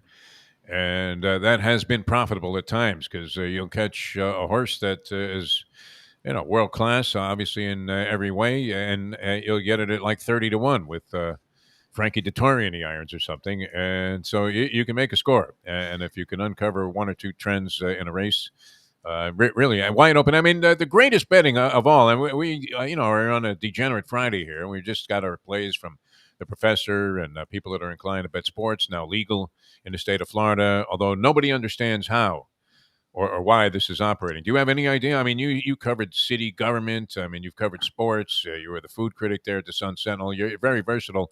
Can you explain to me what is going on right now with not parimutuel, but sports wagering in Florida? I wish I could, but I'm just going to update the un-PC thing that Mark Lawrence said. It's not the Bow; it's the Seminole Gaming sportsbook site now. That's what's going to get a lot of people. We're trying to figure out. They kind of launched it very quietly. Yeah, what happened there? but that's kind of Were they dodging a subpoena from some federal judge that wanted to hold this thing up? I mean, what's going on with that? Well, they had the authority to usher in under the terms of this new compact that they signed with the governor, and I think it was. I'm not even sure if it was ratified by the legislature. It makes my head spin. And the bottom line is, they were able to go forward because they got federal approval as of October 1st, and then October 1st came and went, and it didn't launch. And everybody's saying when. And sometimes they just kind of do it under the radar, have a little bit of a soft launch. But I knew it was going to be going on. This is the high holy days of sports gambling season. It's the NFL season and the tail end of the college football season. They got to get in on the action now. Now, I have not tried to download any accounts or do anything with the online sports betting because you know what, Defo? I got enough action. I got my hands full with the horses and the poker. I don't need to start betting on pro sports. It's something I've never really done. Although when I went to Vegas, I would do it, and it's it can be fun and profitable. Yeah, with the wagering thing, lawsuits are flying like frisbees at Woodstock right now. I mean, it's just all over the place, and we'll see where it goes. And we don't really have any reports yet, which is kind of unusual about what transpired. Like normally there would be some kind of audit of, wow, I mean, $8 billion were bet in the state of Florida on day number one. And you saw that with other states and entities that started using legal sports wagering systems, but you saw nothing about that. I have not seen any dollar amounts that were wagered, or if it's even, doing anything, making a blip on the radar yet. Well, that's I guess, some of the concern about when it comes to the tribal gaming is, unlike the states that are overseeing and authorizing their own sports books like New Jersey and whatnot. And then, they have pretty rigorous reporting and oversight requirements, and you get the daily churn and you get all the stats, just like you did at the racetracks back in the day, and still do, where you get the daily handle because they have to report that the pari-mutuel handle from all sources to the state. But the tribe, the Seminole tribe, they answer to a higher authority. I'm not talking about Hebrew National and the guy, God up in the sky. I'm talking about the feds, but because they're considered a sovereign nation, they don't have to, they don't have to report everything day to day to the state. They're not really having oversight by the state. Yeah, we did all right. Exactly. That's how that goes. Say, hey, how much money did you take in? Yeah, we did all right. Yeah, but I think they have to do, either, I'm not sure, either the quarterly reports or annual reports or something like that. But we'll see. I'm sure they're doing okay. And then, I don't know what's happening because part of this deal, I thought they were going to be able to sublease the rights and allow sports betting to go on at the pari-mutuel locations like Gulfstream and Hialeah and all our friends over there. But, I'm a little bit in the dark. Again, not being in the news columnist business anymore. I'm not following the day to day, but it's it's something. Look, it's good news for sports bettors if you want to go someplace that's, I suppose, a little bit more regulated and reliable than shipping it off to some unknown sports book in Costa Rica or wherever they're doing it now. Yeah. You get a guy, I mean, he's got bullets crisscrossed like he's Pancho Villa. He's on the other end of the phone there when you're trying to collect. You just happen to hit some miracle parlay for 20 dimes, and the likelihood of you seeing that becomes fragile at best. The Gambling Gourmet, Mike Mayo with us here on Ion Channel and the Defo Show. Ricardo has kind of bowed out of the pictorial that we're presenting here on Ion Channel. I missed the Deadhead banner. Come on. All I got is a couple of lame Marlins caps and something from Maine with a lobster on it. I'm surprised your house is not wallpapered with either losing tickets and or racing forms, although you don't get the tickets anymore because you're doing everything over your phone. Now, we were talking last night, and the Mustang was probing a little bit of your background there.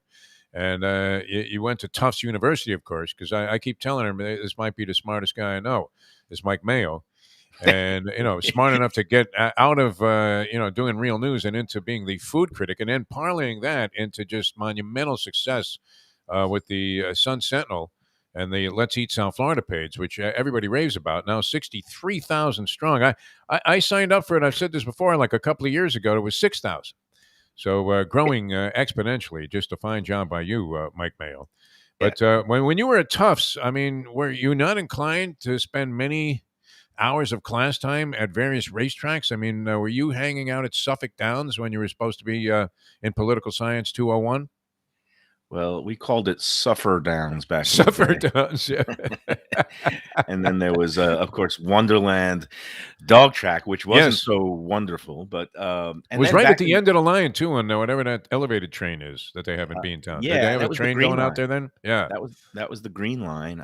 My school Tufts was at the end of the Red Line in Davis Square, and then we had to hike about a mile back up the hill to Powder House Circle, which is where Tufts University was, and we had the Tufts Jumbos, the only school that was founded by a circus master. P.T. Barnum was one of the original trustees and founders of Tufts University. So our mascot, Very be a clown, right? No, Jumbo the elephant.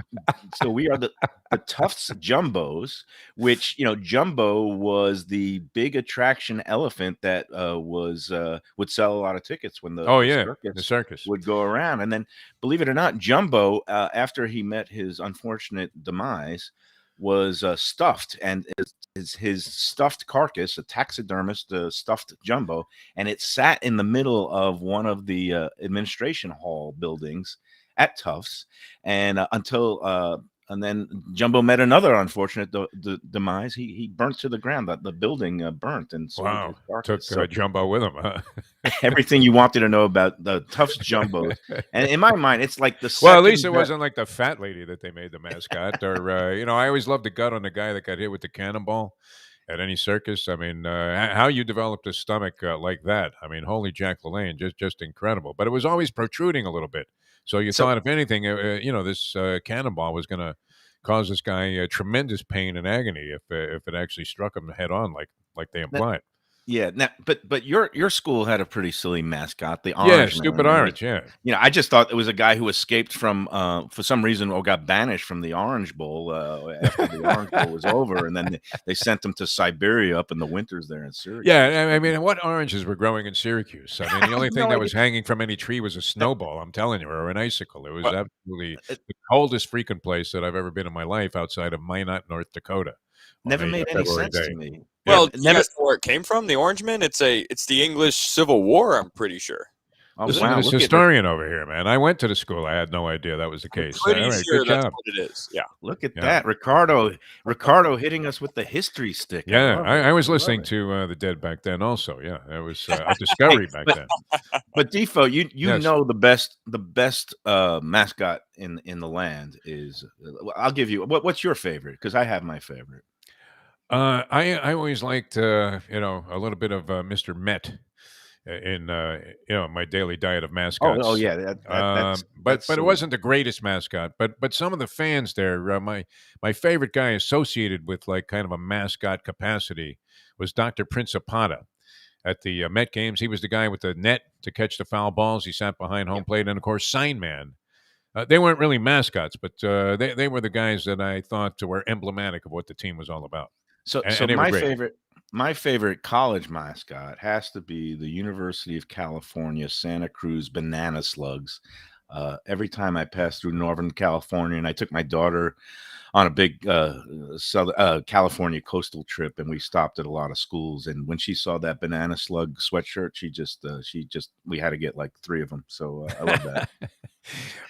Yeah, I mean there are a lot of great ones. The Ibis was great when it was John Ruth. Remember? Oh He yeah, was yeah, the yeah. Ibis. He would- Yeah, that guy was a great mascot. Then became Billy the Marlin, and then I think the Lauriers in a budget cut fired their mascot, which was And- symbolic of the way the whole tenure went. In spite of the fact they won a World Series. And Ibis, when he was the Ibis, he got shot once in New Orleans. Yes, for a I was Sugar there. Bowl. I Yeah. was walking around the same time, and there was like a gunshot. And then later I learned that Ruth, who was the Ibis, had been hit with a stray bullet. It was one of those, New Year's Eve where they Yeah. fired the guns up in the air, and he happened to be in the wrong place at the wrong time. Yeah. He came right down, and thank God he wasn't too He seriously survived it. injured. Yeah, it took But- a couple of miles off his fastball though, and he couldn't throw the curve anymore. No more. You never saw anybody go to the deuce. All right, shenanigans. Speaking of mascots, I mean. Shenanigans should be, you think of Irish bars and the kind of food that they have, but wow, this is a universal place. Finest seafood you can find in a place of its type. A great sports bar, and it's going to be terrific over the weekend to be at Shenanigans.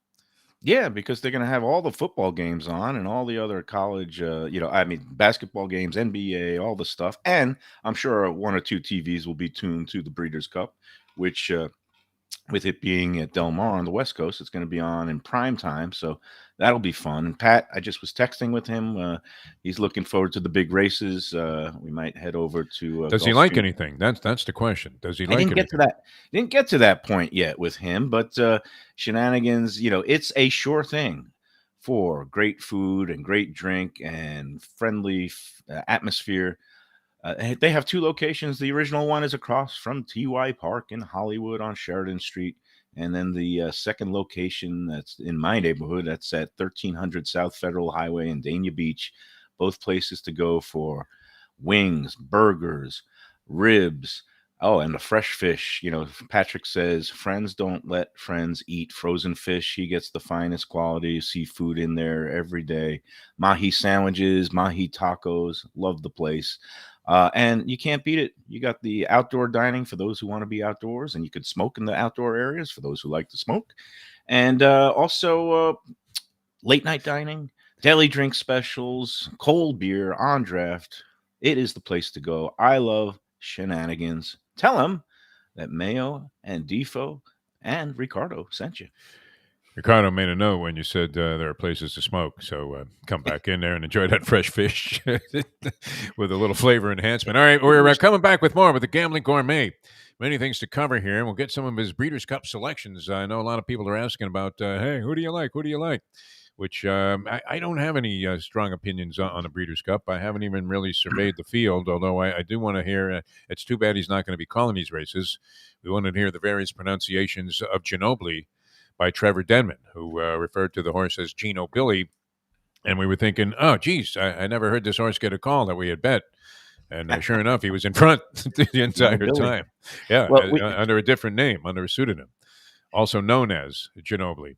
But bet the basketball players, any horse named after a basketball player, I think you're going to do well in the Breeders' Cup races. Mike Mayo, the Gambling Gourmet, is with us here on a Deal Volkswagen Degenerate Friday. Don't forget Punch Away in Hialeah Park on the Breeders' Cup races. The Champion Simulcasting Room open for business both today and tomorrow. And that'll be a great place to accommodate all of the horse players that want to bet and actually feel like you're in that Del Mar atmosphere there with the beauty, the inherent beauty that still exists there at Hialeah Park. And it's a good place to punch away. You're not going to get shut out. They have everything set up just perfectly to accommodate even the most onerous and cantankerous of horse player. All right, we're coming back with more in a moment with the Gambling Gourmet, Mike Mayo, on a Deal Volkswagen Degenerate Friday. Now that. The time. It's 9:26. Play the ponies in style at Champions, the outstanding simulcasting room at beautiful Hialeah Park. Yes, the grand old lady of thoroughbred racing has never been more vibrant. And you can wager on the races from the top tracks around the country while enjoying a cocktail at the Brass Rail Bar or any of the fine food served throughout the facility. If poker is your game, you're covered in style. And you can play all your favorite Vegas-style games, including blackjack, craps, and roulette in Hialeah Park's sizzling hot casino. Get a player's card when you walk through the door for all kinds of generous amenities, including our favorite, free play, when you come out to the ultimate casino and entertainment destination, Hialeah Park. Hey, folks, Tony Segreto here. What if I told you you could go to a great restaurant, feel completely safe because their COVID protocol is unmatched, have an amazing meal, have a great time. When the bill comes, you won't get sticker shock. You're going to say, that's too good to be true. No, it's not, because I'm talking about Texas Roadhouse. Great family atmosphere, great atmosphere for a couple, great atmosphere if you just want to go by yourself and watch a game and have the coldest beer in town. And while you're doing that, have the best bread in town. All at Texas Roadhouse. Everything you get there is fresh every day and made sure it's served at your table, hot and ready to go. And the best part is you don't get sticker shock because the prices are amazing. Texas Roadhouse. Hey, it's Mike Mayo for Even Keel Fish Shack, corner of A1A and Commercial Boulevard at Lauderdale by the Sea. It's my favorite place now for great seafood in a casual beachfront setting. They've got happy hour 4 to 7 Monday through Friday. They've got great dishes like grilled oysters and oysters on the half shell, bang bang shrimp, lobster rolls, octopus. They also have burgers and chicken for those who don't like the seafood. They're open 7 days a week for a lunch, dinner, and weekend brunch. go to Even Keel Fish Sack, go say hi to Dave and Brad and tell them the Gambling Gourmet sent you. Recently, we realized it's not just hurricane season that can hurt us. Any time of year, things can happen to your home or business. And the insurance company can be your friend, but they also can be your enemy. Horizon Public Adjusters, Justina Testa, are here for you to help this process go so much easier. Before you call the insurance company, call Horizon Public Adjusters and Justina Testa at 954-809-8752. Would you go into court without an attorney? So why would you go up against an insurance company without Horizon Public Adjusters and Justina Testa? 7 to 10 times more money recovered with a public adjuster than if you went on your own. If there's no recovery, there's no fee. Give them a call at 954-809-8752. Why go up against insurance companies alone? You can have Horizon Public Adjusters and Justina Testa on your side. Buy or lease a Taos and take it to the house at Deal Volkswagen. Anna and her team make your next VW purchase or lease so easy with new inventory rolling in daily and the biggest selection of certified pre-owned vehicles in the business. You can make your deal online at dealvolkswagen.com or visit the beautiful showroom in the classic location, 3601 Bird Road, right in the heart of the Gables. Or give Anna and the team at Deal a call at 305-448-DEEL. Jettas, Passats, Tiguans, Atlas models, and the hottest vehicle in the industry, the new Taos, all at unbeatable prices and all ready to roll off the showroom floor at the #1 Volkswagen dealership around, Deal Volkswagen. Mr. Pentangeli, were you a member of the Corleone family? Did you serve under Capo regime under Vito Corleone, also known as the Godfather? I never knew no Godfather.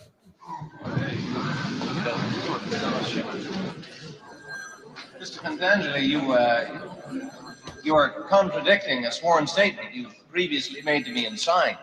I ask you again, sir, here and now under oath, were you at any time a member of a crime organization headed by Michael Corleone? I don't know nothing about that. Oh, I was in the olive oil business with his father, but that was a long time ago, that's all. We have a sworn affidavit. We have it. Your sworn affidavit that you murdered on the orders of Michael Corleone. Do you deny this confession? Look, the FBI guys, they promised me a deal. So I made up a lot of stuff about Michael Corleone, because that's what they wanted. But it was all lies. Everything. And I kept saying, Michael Corleone did this, and Michael Corleone did that. So I said, yeah, sure. It's now time for the Defo Show.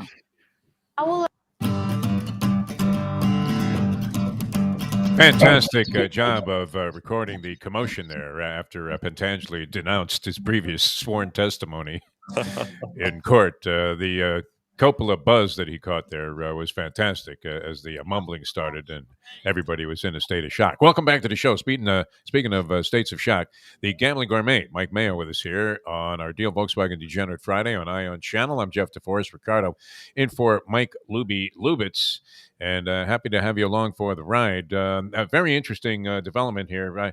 I mentioned this earlier this morning. I don't know. Are you a fan of Deadpools, Mike Mayo? If I'm still alive in one and it's big money, yeah.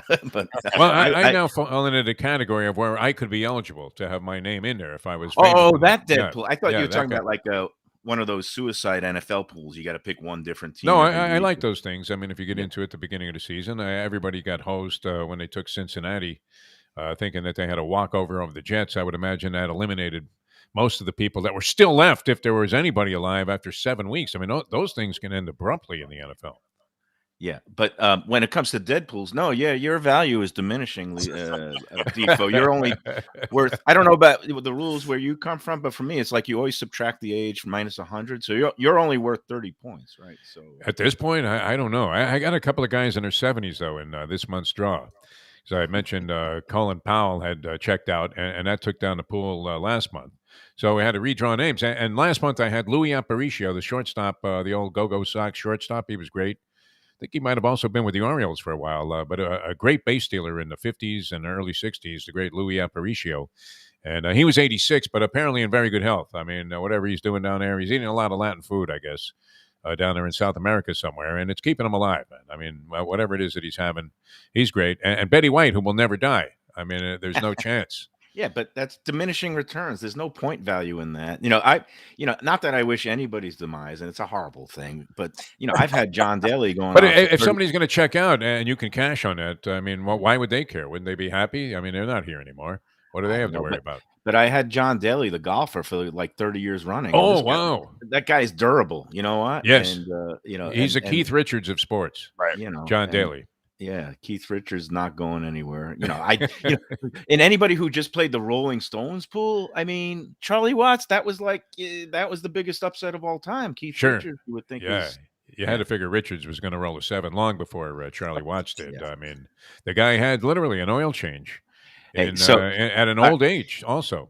We've veered into the macabre. Yes. But I love when you play the Godfather stuff, because I told my daughter this when she was like 5 years old, is that whatever the religion that she wants to choose, because I grew up Jewish, nominally culturally Jewish, and her mom is Catholic, but I just said everything you need to know about life you can learn from the Godfather. Family, loyalty, double crossing, what not to do. Don't go to the toll booth at the Long Beach Bridge there in Long Island. Yeah, it has many messages in it. Although still to this day, I mean, if you're in a film school and they'll put like The Godfather up, and they'll say that like Citizen Kane was the all-time greatest movie. I didn't agree with that. I thought it was. I mean, the equivalent of cultural Pauly Shore. I mean, the two Godfathers, part 1 and 2, are the classic. Great. Yeah, and, except for that thing where James Caan badly misses that punch, and they left it in there when he was kicking the crap out of the woman. The guy who was married to his sister there, Talia Shire. I mean, he misses him by 3 feet. This was worse than any cheesy wrestling circuit feigned punch. And I don't know, did Coppola, was he drinking too much of his own wine? How would you rate that, by the way, Gambling Gourmet? Coppola wines. The Coppola Winery has some excellent wines at all price points, and I like their Claret, which is kind of just the basic Cabernet Sauvignon. But getting back to the Godfather, the most important philosophy for me, anyway, as the Gambling Gourmet, is leave the gun and take the cannolis. Yeah. I think, and this is advice I constantly give Mike Lubitz when he's around, and especially if I have to, I very reluctantly take him to any kind of business-like meeting where business is going to be discussed, because he's that salesman that throws in like one more subtle reminder that if you buy this car, you'll be lucky to get out of the parking lot with it. At the end there, you got the sale made. Just stay quiet. And the best thing for me in any of the Godfather movies was when Fredo says to Michael Corleone, you don't come to Las Vegas and talk to a man like Mo Green like that, Michael. And it led to Fredo being, let go, to swim with the fishes not too long after that. It was a disgrace. All right. We had a great time last night. Cocktail waitresses 2 at a time. Players couldn't get a drink. Had to smack them around. Tropical Acres last night. I mean, a phenomenon. I finished off the steak this morning. I couldn't resist it. It was calling my name out of the fridge there. Wait. Filet mignon. Great cut. Yes. Was it steak and eggs for breakfast or just plain old bloody beef? You'll find this surprising, but my staple, my go-to breakfast is a frozen, which obviously it gets defrosted, microwaved for 1 minute, and thrown in the toaster oven, Gabila's frozen knish. The old Coney Island style there. It's a little bit like fried outside, and fantastic every morning for breakfast. I suck that down like I'm Rocky Balboa with some raw eggs. I also got to stop you again, because like the way that Trevor pronounced Gino Billy, now I feel like an idiot, because all these years I always said it was a Gabila's knish. So you're saying it's Gabila? Do we? I don't know. It could be either way. Who am I to argue with the gourmet on a pronunciation of a fine food like a knish? Maybe Gino Billy likes to eat the Gabila's knish. Could be. I don't know. But it's great. Frozen food section in Publix. You can find them. They're a little pricey, but far less. You get those come-ons, and this is something I don't know if you've addressed this on Let's Eat South Florida, where you can order online. I forget what the site is called, where you order foods from anywhere online. Goldbelly. It's Goldbelly. Yeah. And you look and you'll see, wow, I can get like a dozen Yona Schimmel's knishes for $5. and then the shipping charge is like $800 or something. I don't know how they work it out, but who's paying like $20 for a knish, no matter where the hell it came from? It could be straight from Israel. I wouldn't care. If you want some good knishes locally, Grandpa's that just reopened. It used to be everybody's raving about that joint. It used to be just a bakery diner, but now a couple of New York bagel deli guys took it over, and they're doing these house-made knishes that are really good. House-made pastry, kind of pacing, and they got kasha meat. They got one that's with the potato knish, but they put the sautéed onions in it. It's delicious. We'll talk more about that later today on the. If they were serving knishes at Tropical Acres, it would be just as delicious as everything else. Man, I mean, you literally had it like from soup to nuts. That would have been applicable because that last bite of key lime pie was sensational, and everything that we had there last night was terrific. Now, getting back to our expedition last night, how fantastic was that? Jack Studiali, the whole Studiali clan was. He had granddaughters in from North Carolina. They were having a big family feast. Like 10 kids, man. That was great. Yeah, no, and he welcomed us, and it was hopping in there last night. We had a great drink at the bar with my man Tommy. He was thrilled to meet you in the Mustang, and had a nice couple of drinks, and that's what I love about Tropical Acres. It's been there since 1949. It's been there 72 years, run by the Studiali family for a long, long time, and that's that old school hospitality. You walk in the door, you feel like you're stepping into a time warp, and that's a good thing because they take great care of you. If you want to go in there for the early bird special, that goes 4:30 to 5:30 on Monday and Tuesday. They have half price wine night. And then they still have their twin lobster special going, $32. You can't beat that deal. You had the filet. I had the rack of lamb. Mustang had some great grilled scallops and mac and cheese, which I'd never had there. It was great. Terrific, yeah. Desserts are unbelievable. We walked out of there floating on air. It's open every day except Sunday. That's Tropical Acres. And also for those who want to just maybe not sit down and have a whole involved meal, they got the butcher shop open at 10 a.m. Monday through Saturday. You go in there and you just pick up your meat. You take it home and throw it in the broiler or on the grill, and you're one happy meat eater. Go to Tropical Acres. It's at 2500 Griffin Road, just west of 95 in the airport. We love Tropical Acres. Tell them the Gambling Gourmet and Defo sent you. I really did. I thought Jack was selling off parking spaces for cheap parking for the airport because the parking lot was jammed. And then, of course, the restaurant, they were hopping in there, and they did a great job. Tremendous service, too. Real elegant, old-school type of service there. 3-4 people coming to the table. They can't do enough for you. It's fantastic. And your guy at the piano, man. The piano player, Joe, you can't beat that. And his hair is better than mine. It was great.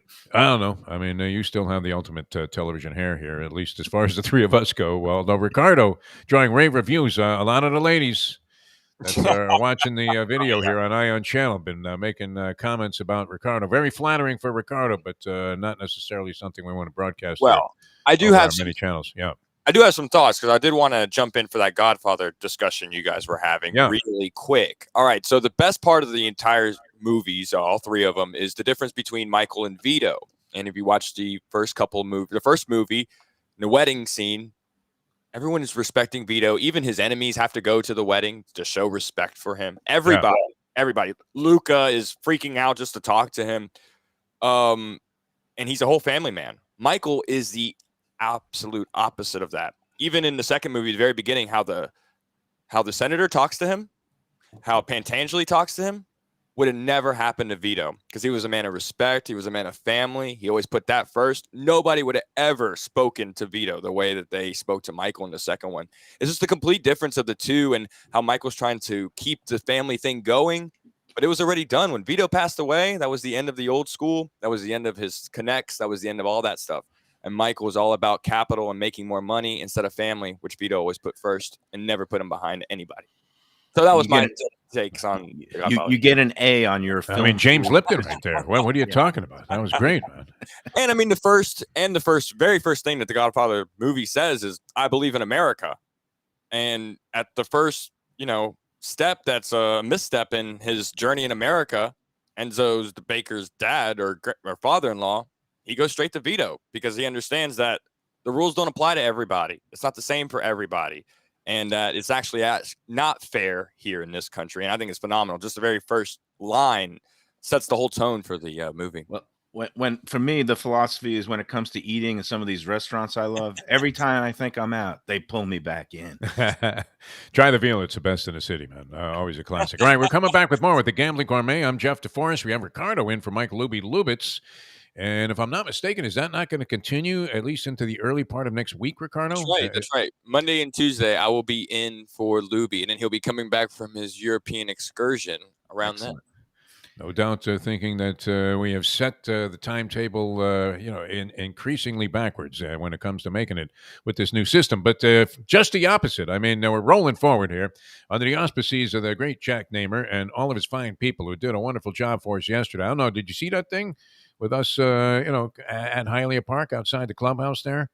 With the magic of television, and there we were, superimposed over one of our favorite places, beautiful Hialeah Park. Punch away on a Breeders' Cup at Hialeah Park, Gulfstream as well. I'm Jeff Deforrest. Mike Mayo, the Gambling Gourmet, continues with us. Ricardo at the controls, and we're here on Ion Channel, courtesy of the graces of the fine people there, Amy and Brad and all the good people. Miguel was on the scene there yesterday. It was absolutely fantastic, doing a terrific job for us, along with Jack. Back with more in a moment. Now that The time. it's 9:44. Hey there, it's Mike Mayo. Do you like steaks? Do you like seafood? Do you like classic old Florida charm? You could get that all and more at Tropical Acres Steakhouse and Butcher Shop. It's at 2500 Griffin Road in Dania, just west of 95. The Studiali family, they've been running the place a long time. It's been there more than 70 years.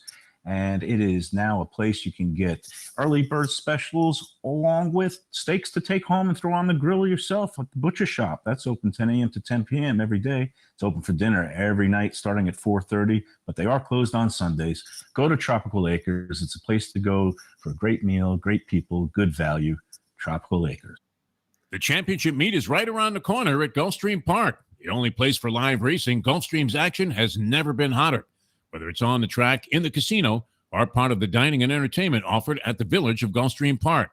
Currently running Thursday through Sunday, Gulfstream's racing package is the best in the country, with all the top horses and people in the game pointing towards another tremendous winter season. Check out the remodeled first floor casino, open 7 days and nights a week, along with the many special events and concerts happening at Gulfstream Park. You can place your wagers from anywhere at firstbet.com.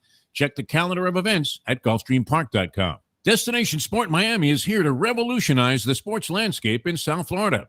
The largest indoor multifaceted sports complex in North America is on the way, with distinguished leaders of its various sports programs and unparalleled access to the finest indoor training fields and facilities. Destination Sport Miami will set South Florida apart as the destination of choice for elite athletic training and development, and for its dedication to youth programs and sports on all levels. A phenomenal concept and a powerful undertaking, Destination Sport Miami will also be an important commodity in the sports business community as well. Destination Sport Miami, its time has come. These days, we're all looking for comfort anywhere we can find it. Thank goodness for Landlubbers Raw Bar and Grill in the Plantation location, because they are making sure you are as comfortable as possible. First of all, they're not only open for delivery and pickup. All you have to do is go to landlubbersbarandgrill.com for both pickup and free delivery. Their hours have changed a little bit. Monday through Thursday from 3:30 to 10, and Friday, Saturday, and Sunday from 11:30 to 10. You're going to have the best wings in the world. You're going to have a great burger. You're going to have their amazing soups. Again, Landlubbers Raw Bar and Grill. It's nice and easy. Just go to landlubbersbarandgrill.com for both your pickup and free delivery. Thank goodness for Landlubbers for making you always feel right at home. Since day one of Old School, we've had Catholic Health Services be part of our family. They are recognized as the quintessential rehab facility in the Southeast for strokes, but it goes well beyond strokes because Catholic Health Services is in the community of South Florida to help the community stay healthy. And if they're not healthy, get them healthy and get them back on their feet quicker than they could have ever expected. They do it every single day. It's step and repeat. 24/7, Catholic Health Services. Buy or lease a Taos and take it to the house at Deal Volkswagen. Anna and her team make your next VW purchase or lease so easy with new inventory rolling in daily and the biggest selection of certified pre-owned vehicles in the business. You can make your deal online at dealvolkswagen.com or visit the beautiful showroom in the classic location, 3601 Bird Road, right in the heart of the Gables. Or give Anna and the team at Deal a call at 305-448-DEEL. Jettas, Passats, Tiguans, Atlas models, and the hottest vehicle in the industry, the new Taos, all at unbeatable prices and all ready to roll off the showroom floor at the #1 Volkswagen dealership around, Deal Volkswagen. The great Lawrence Taylor with us here at 940 Wins, 1230 The Zone. Your relationship with Parcells. We've always been friends from the first time I met him in the University of North Carolina. And Bill was a great guy because he would get on the bus. We'd get on the bus on Sunday. You know, getting ready to play the game, we get on the bus and he'll go through his roll call. He looked down that roll. He say, LT, you here? And I would say, yeah, coach, I'm here. He would say, okay, bus driver, let's go. We got enough to win. That's great. From South Florida to the entire world, here is Defo, joined by Lubie on the Defo Show. Welcome back to the show. We have horses on the track here at Del Mar and ready to get some picks here from the Gambling Gourmet, Mike Mayo, because not only does he know everything there is to know about the local dining scene and dining around the world, for that matter. I mean, regular Anthony Bourdain when it comes to trying stuff. And later on a radio show, he's going to go live and eat a McRib sandwich. And we will see. We may have to resuscitate him the same way we had to get the Polyman some CPR when he got on the set there and saw that we were green screened over the clubhouse of Hialeah, and he already had a coffee stain on his shirt. But Mike Mayo with us here. Yes. It's going to be great. I'm going to bring a bucket that could also double as a spittoon. I don't know what, I imagine something's going to be coming out of my mouth when I eat the McRib. Oh, yeah. No, it's possibly going to be ugly. And I'm hoping the station doesn't cancel the show there because it was an interesting first week after you leave a disgusting stream of vomit all the way to the men's room. But nonetheless, I mean, let's get your Breeders' Cup picks real quick here because we're kind of running towards the end of the show. And we want to horse picks. I was going to say, more restaurants to talk about too. Well, yeah, you know who's excited about the Breeders' Cup is our man Joey Esposito, yeah, over at Cafe Seville. He's like a kid on Christmas Eve now. I mean, we're talking. He was playing the races out at Del Mar on Wednesday. He almost hit the pick 5. He left out 2 horses, and then one of them won. I was like, you got to hit the all button, Joey. You got to hit the all button. Cafe Seville. It's a great place. We love Joey. He's our kind of people, and I'm hoping to get him on the lunchbox, maybe even later today, so we could talk some picks there. That'd be great. Cafe Seville, it's a perennial Fort Lauderdale classic, continental and Spanish cuisine. It's at the corner of Oakland Park Boulevard and Bayview Drive, right there in Fort Lauderdale. Joey and his better half Sally have been doing it. They've been running the place since 1998, and the place has been there since the 80s. Great food, great atmosphere, impeccable service. We love Cafe Seville. You love the fish dishes. I love the stuffed veal chop. They have the shrimp with garlic sauce. They have great appetizers, great bar setting. But you could go in there with a big group for a celebration or just a nice romantic dinner for 2. Go to Cafe Seville. They're open Monday through Saturday, closed on Sundays, dinner starting at 5 p.m. Tell them that the Gambling Gourmet and Defo sent you, and maybe he'll give you a winning pick.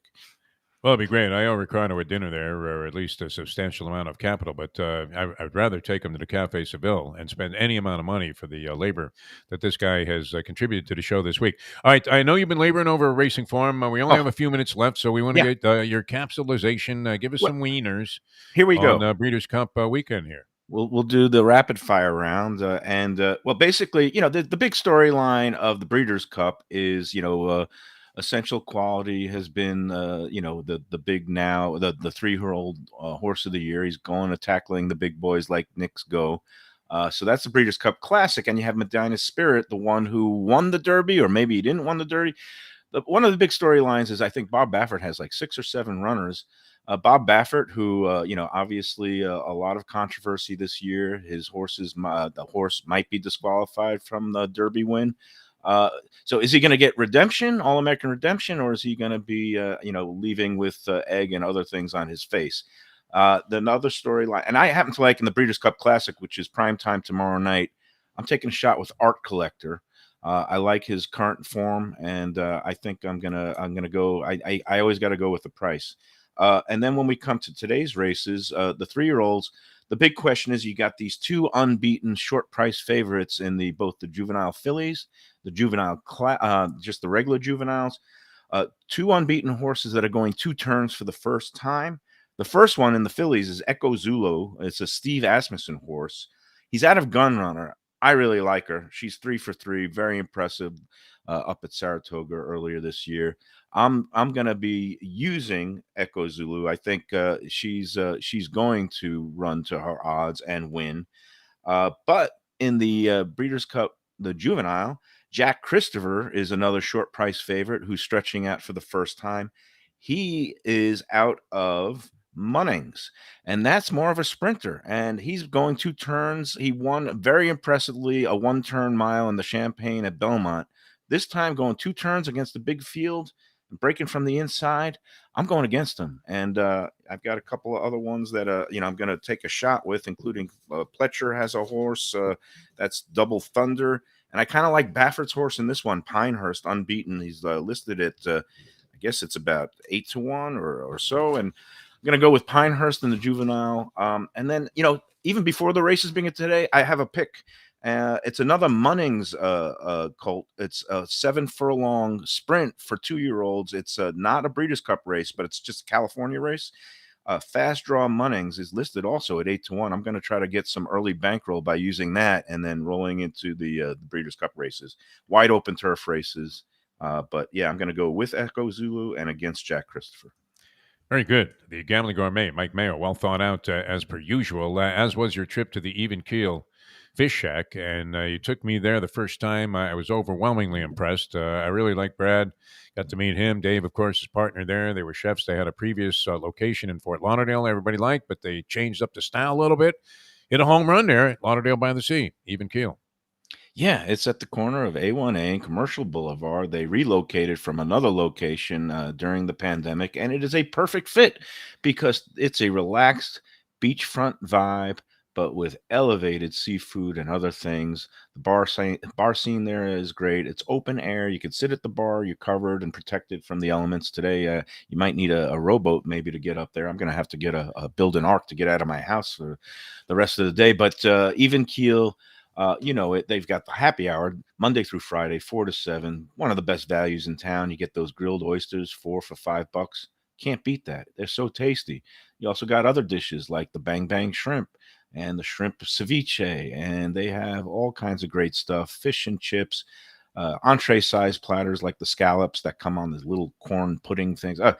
All their touches there, Brad and Dave, they know how to do it. They also have weekend brunch with bottomless drinks. That's Friday through Sunday, starting at noon. Go to Even Keel, corner of A1A and Commercial, and tell them Defo and the Gambling Gourmet, and also Ricardo and Lubie and everybody sent you to Even Keel. We love it.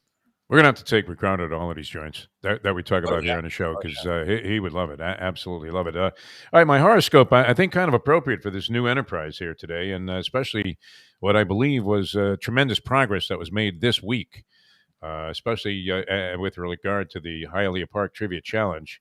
It says, the facts of your current situation may be hard to pin down, but that won't worry you in the slightest. Which is exactly how I feel about this. People are asking me, hey, well, if I'm on the show here, anybody going to hear me? I don't know. We'll figure that out. We always, manage to accumulate people listening to the program, which has been a great part of doing this for so many years. It says, as Mercury joins the south, or the sun, and Mars in the dynamic as well of your chart today, you don't have to worry about facts. You only have to care for action. That's what it's all about, is it not? I mean, that's why we're doing this thing here on Ion Channel. He who is in action has a much better chance than those dreamers out there that, are saying, oh, yeah, well, I'm going to do this and I'm going to do that. That's why we like Jack Namer, a man of action. Ricardo, man of action. And Mike Mayo, a man of action as well. Now, we're going to do the Lunchbox at noon, and that's on 1470 WWNN. I would imagine part of that program is going to be dedicated to our marvelous experience there at Tropical Acres. And then you say you might I would go ahead and impose on Joey to break away from what he's doing there at Cafe Seville and pick a couple of ponies for us. No? Yeah, I'm gonna call him up. We're gonna get him on one of those segments that we have. That's WWNN 1470 AM. A couple of spots on the FM dial too, including 95.3 and 96.9 FM. It's also streaming online at their streaming site wwnnradio.com. Come tune us in the lunchbox every day. I have fun with that with Defo also, and we'll talk. We're gonna have fun, food, gambling. What's not to like? Yeah, I mean, and you have to develop that Mike Mayo's pick three for the people for the weekend, where you pick three spots that are absolutely great. And I'm sure people want your input on that. You had great advice. It's interesting going with a food critic to a restaurant, and you're looking at an item on the menu, and he's saying, "No, I would lean more towards this." Yeah, and then it gives you all the facts about what was behind it. But I have to say that Tropical Acres filet mignon was fantastic. I'm not a huge red meat eater anymore. Because I want to live. No, I don't know. Is there a myth about that? I mean, are you going to check out like prematurely if you eat a lot of steaks and hamburgers?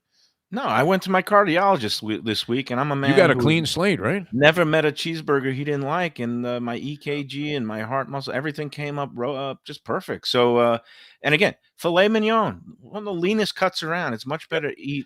You were eating burgers off these food trucks that would have scared Christian Barnard, thinking there was no hope for you. Yeah, that's all right. Yeah, I mean, literally, and I don't know how you do it, Michael. It's incredible. So, if you got a clean bill of health from some cardiologist, can you give me his name? Because I want to go there. Usually, my doctor says lose my number. After I come for an exam. My old high school gym teacher gave me very sage advice. His name was Mr. Cavallero, and he always said, everything in moderation. And that's what I live by. You have Very one nice. hamburger a week. All right, we'll see you later on today. Mike Mayo, Gambling Gourmet, fine job as always. Ricardo, tremendous. Good you're going to be back with us on Monday. Yep. And then Tuesday of next week as well. You're drawing high praise from all the people there, the management and the people that run Ion Channel for your hard and arduous work. We had a ball all week long being with you guys. We'll see you again on Monday. We'll have and big things happening with John Conjemi and our Dateline Dolphins, who may get a win this week. It's entirely conceivable they might win a game against the Houston Texans, who have thrown in the towel.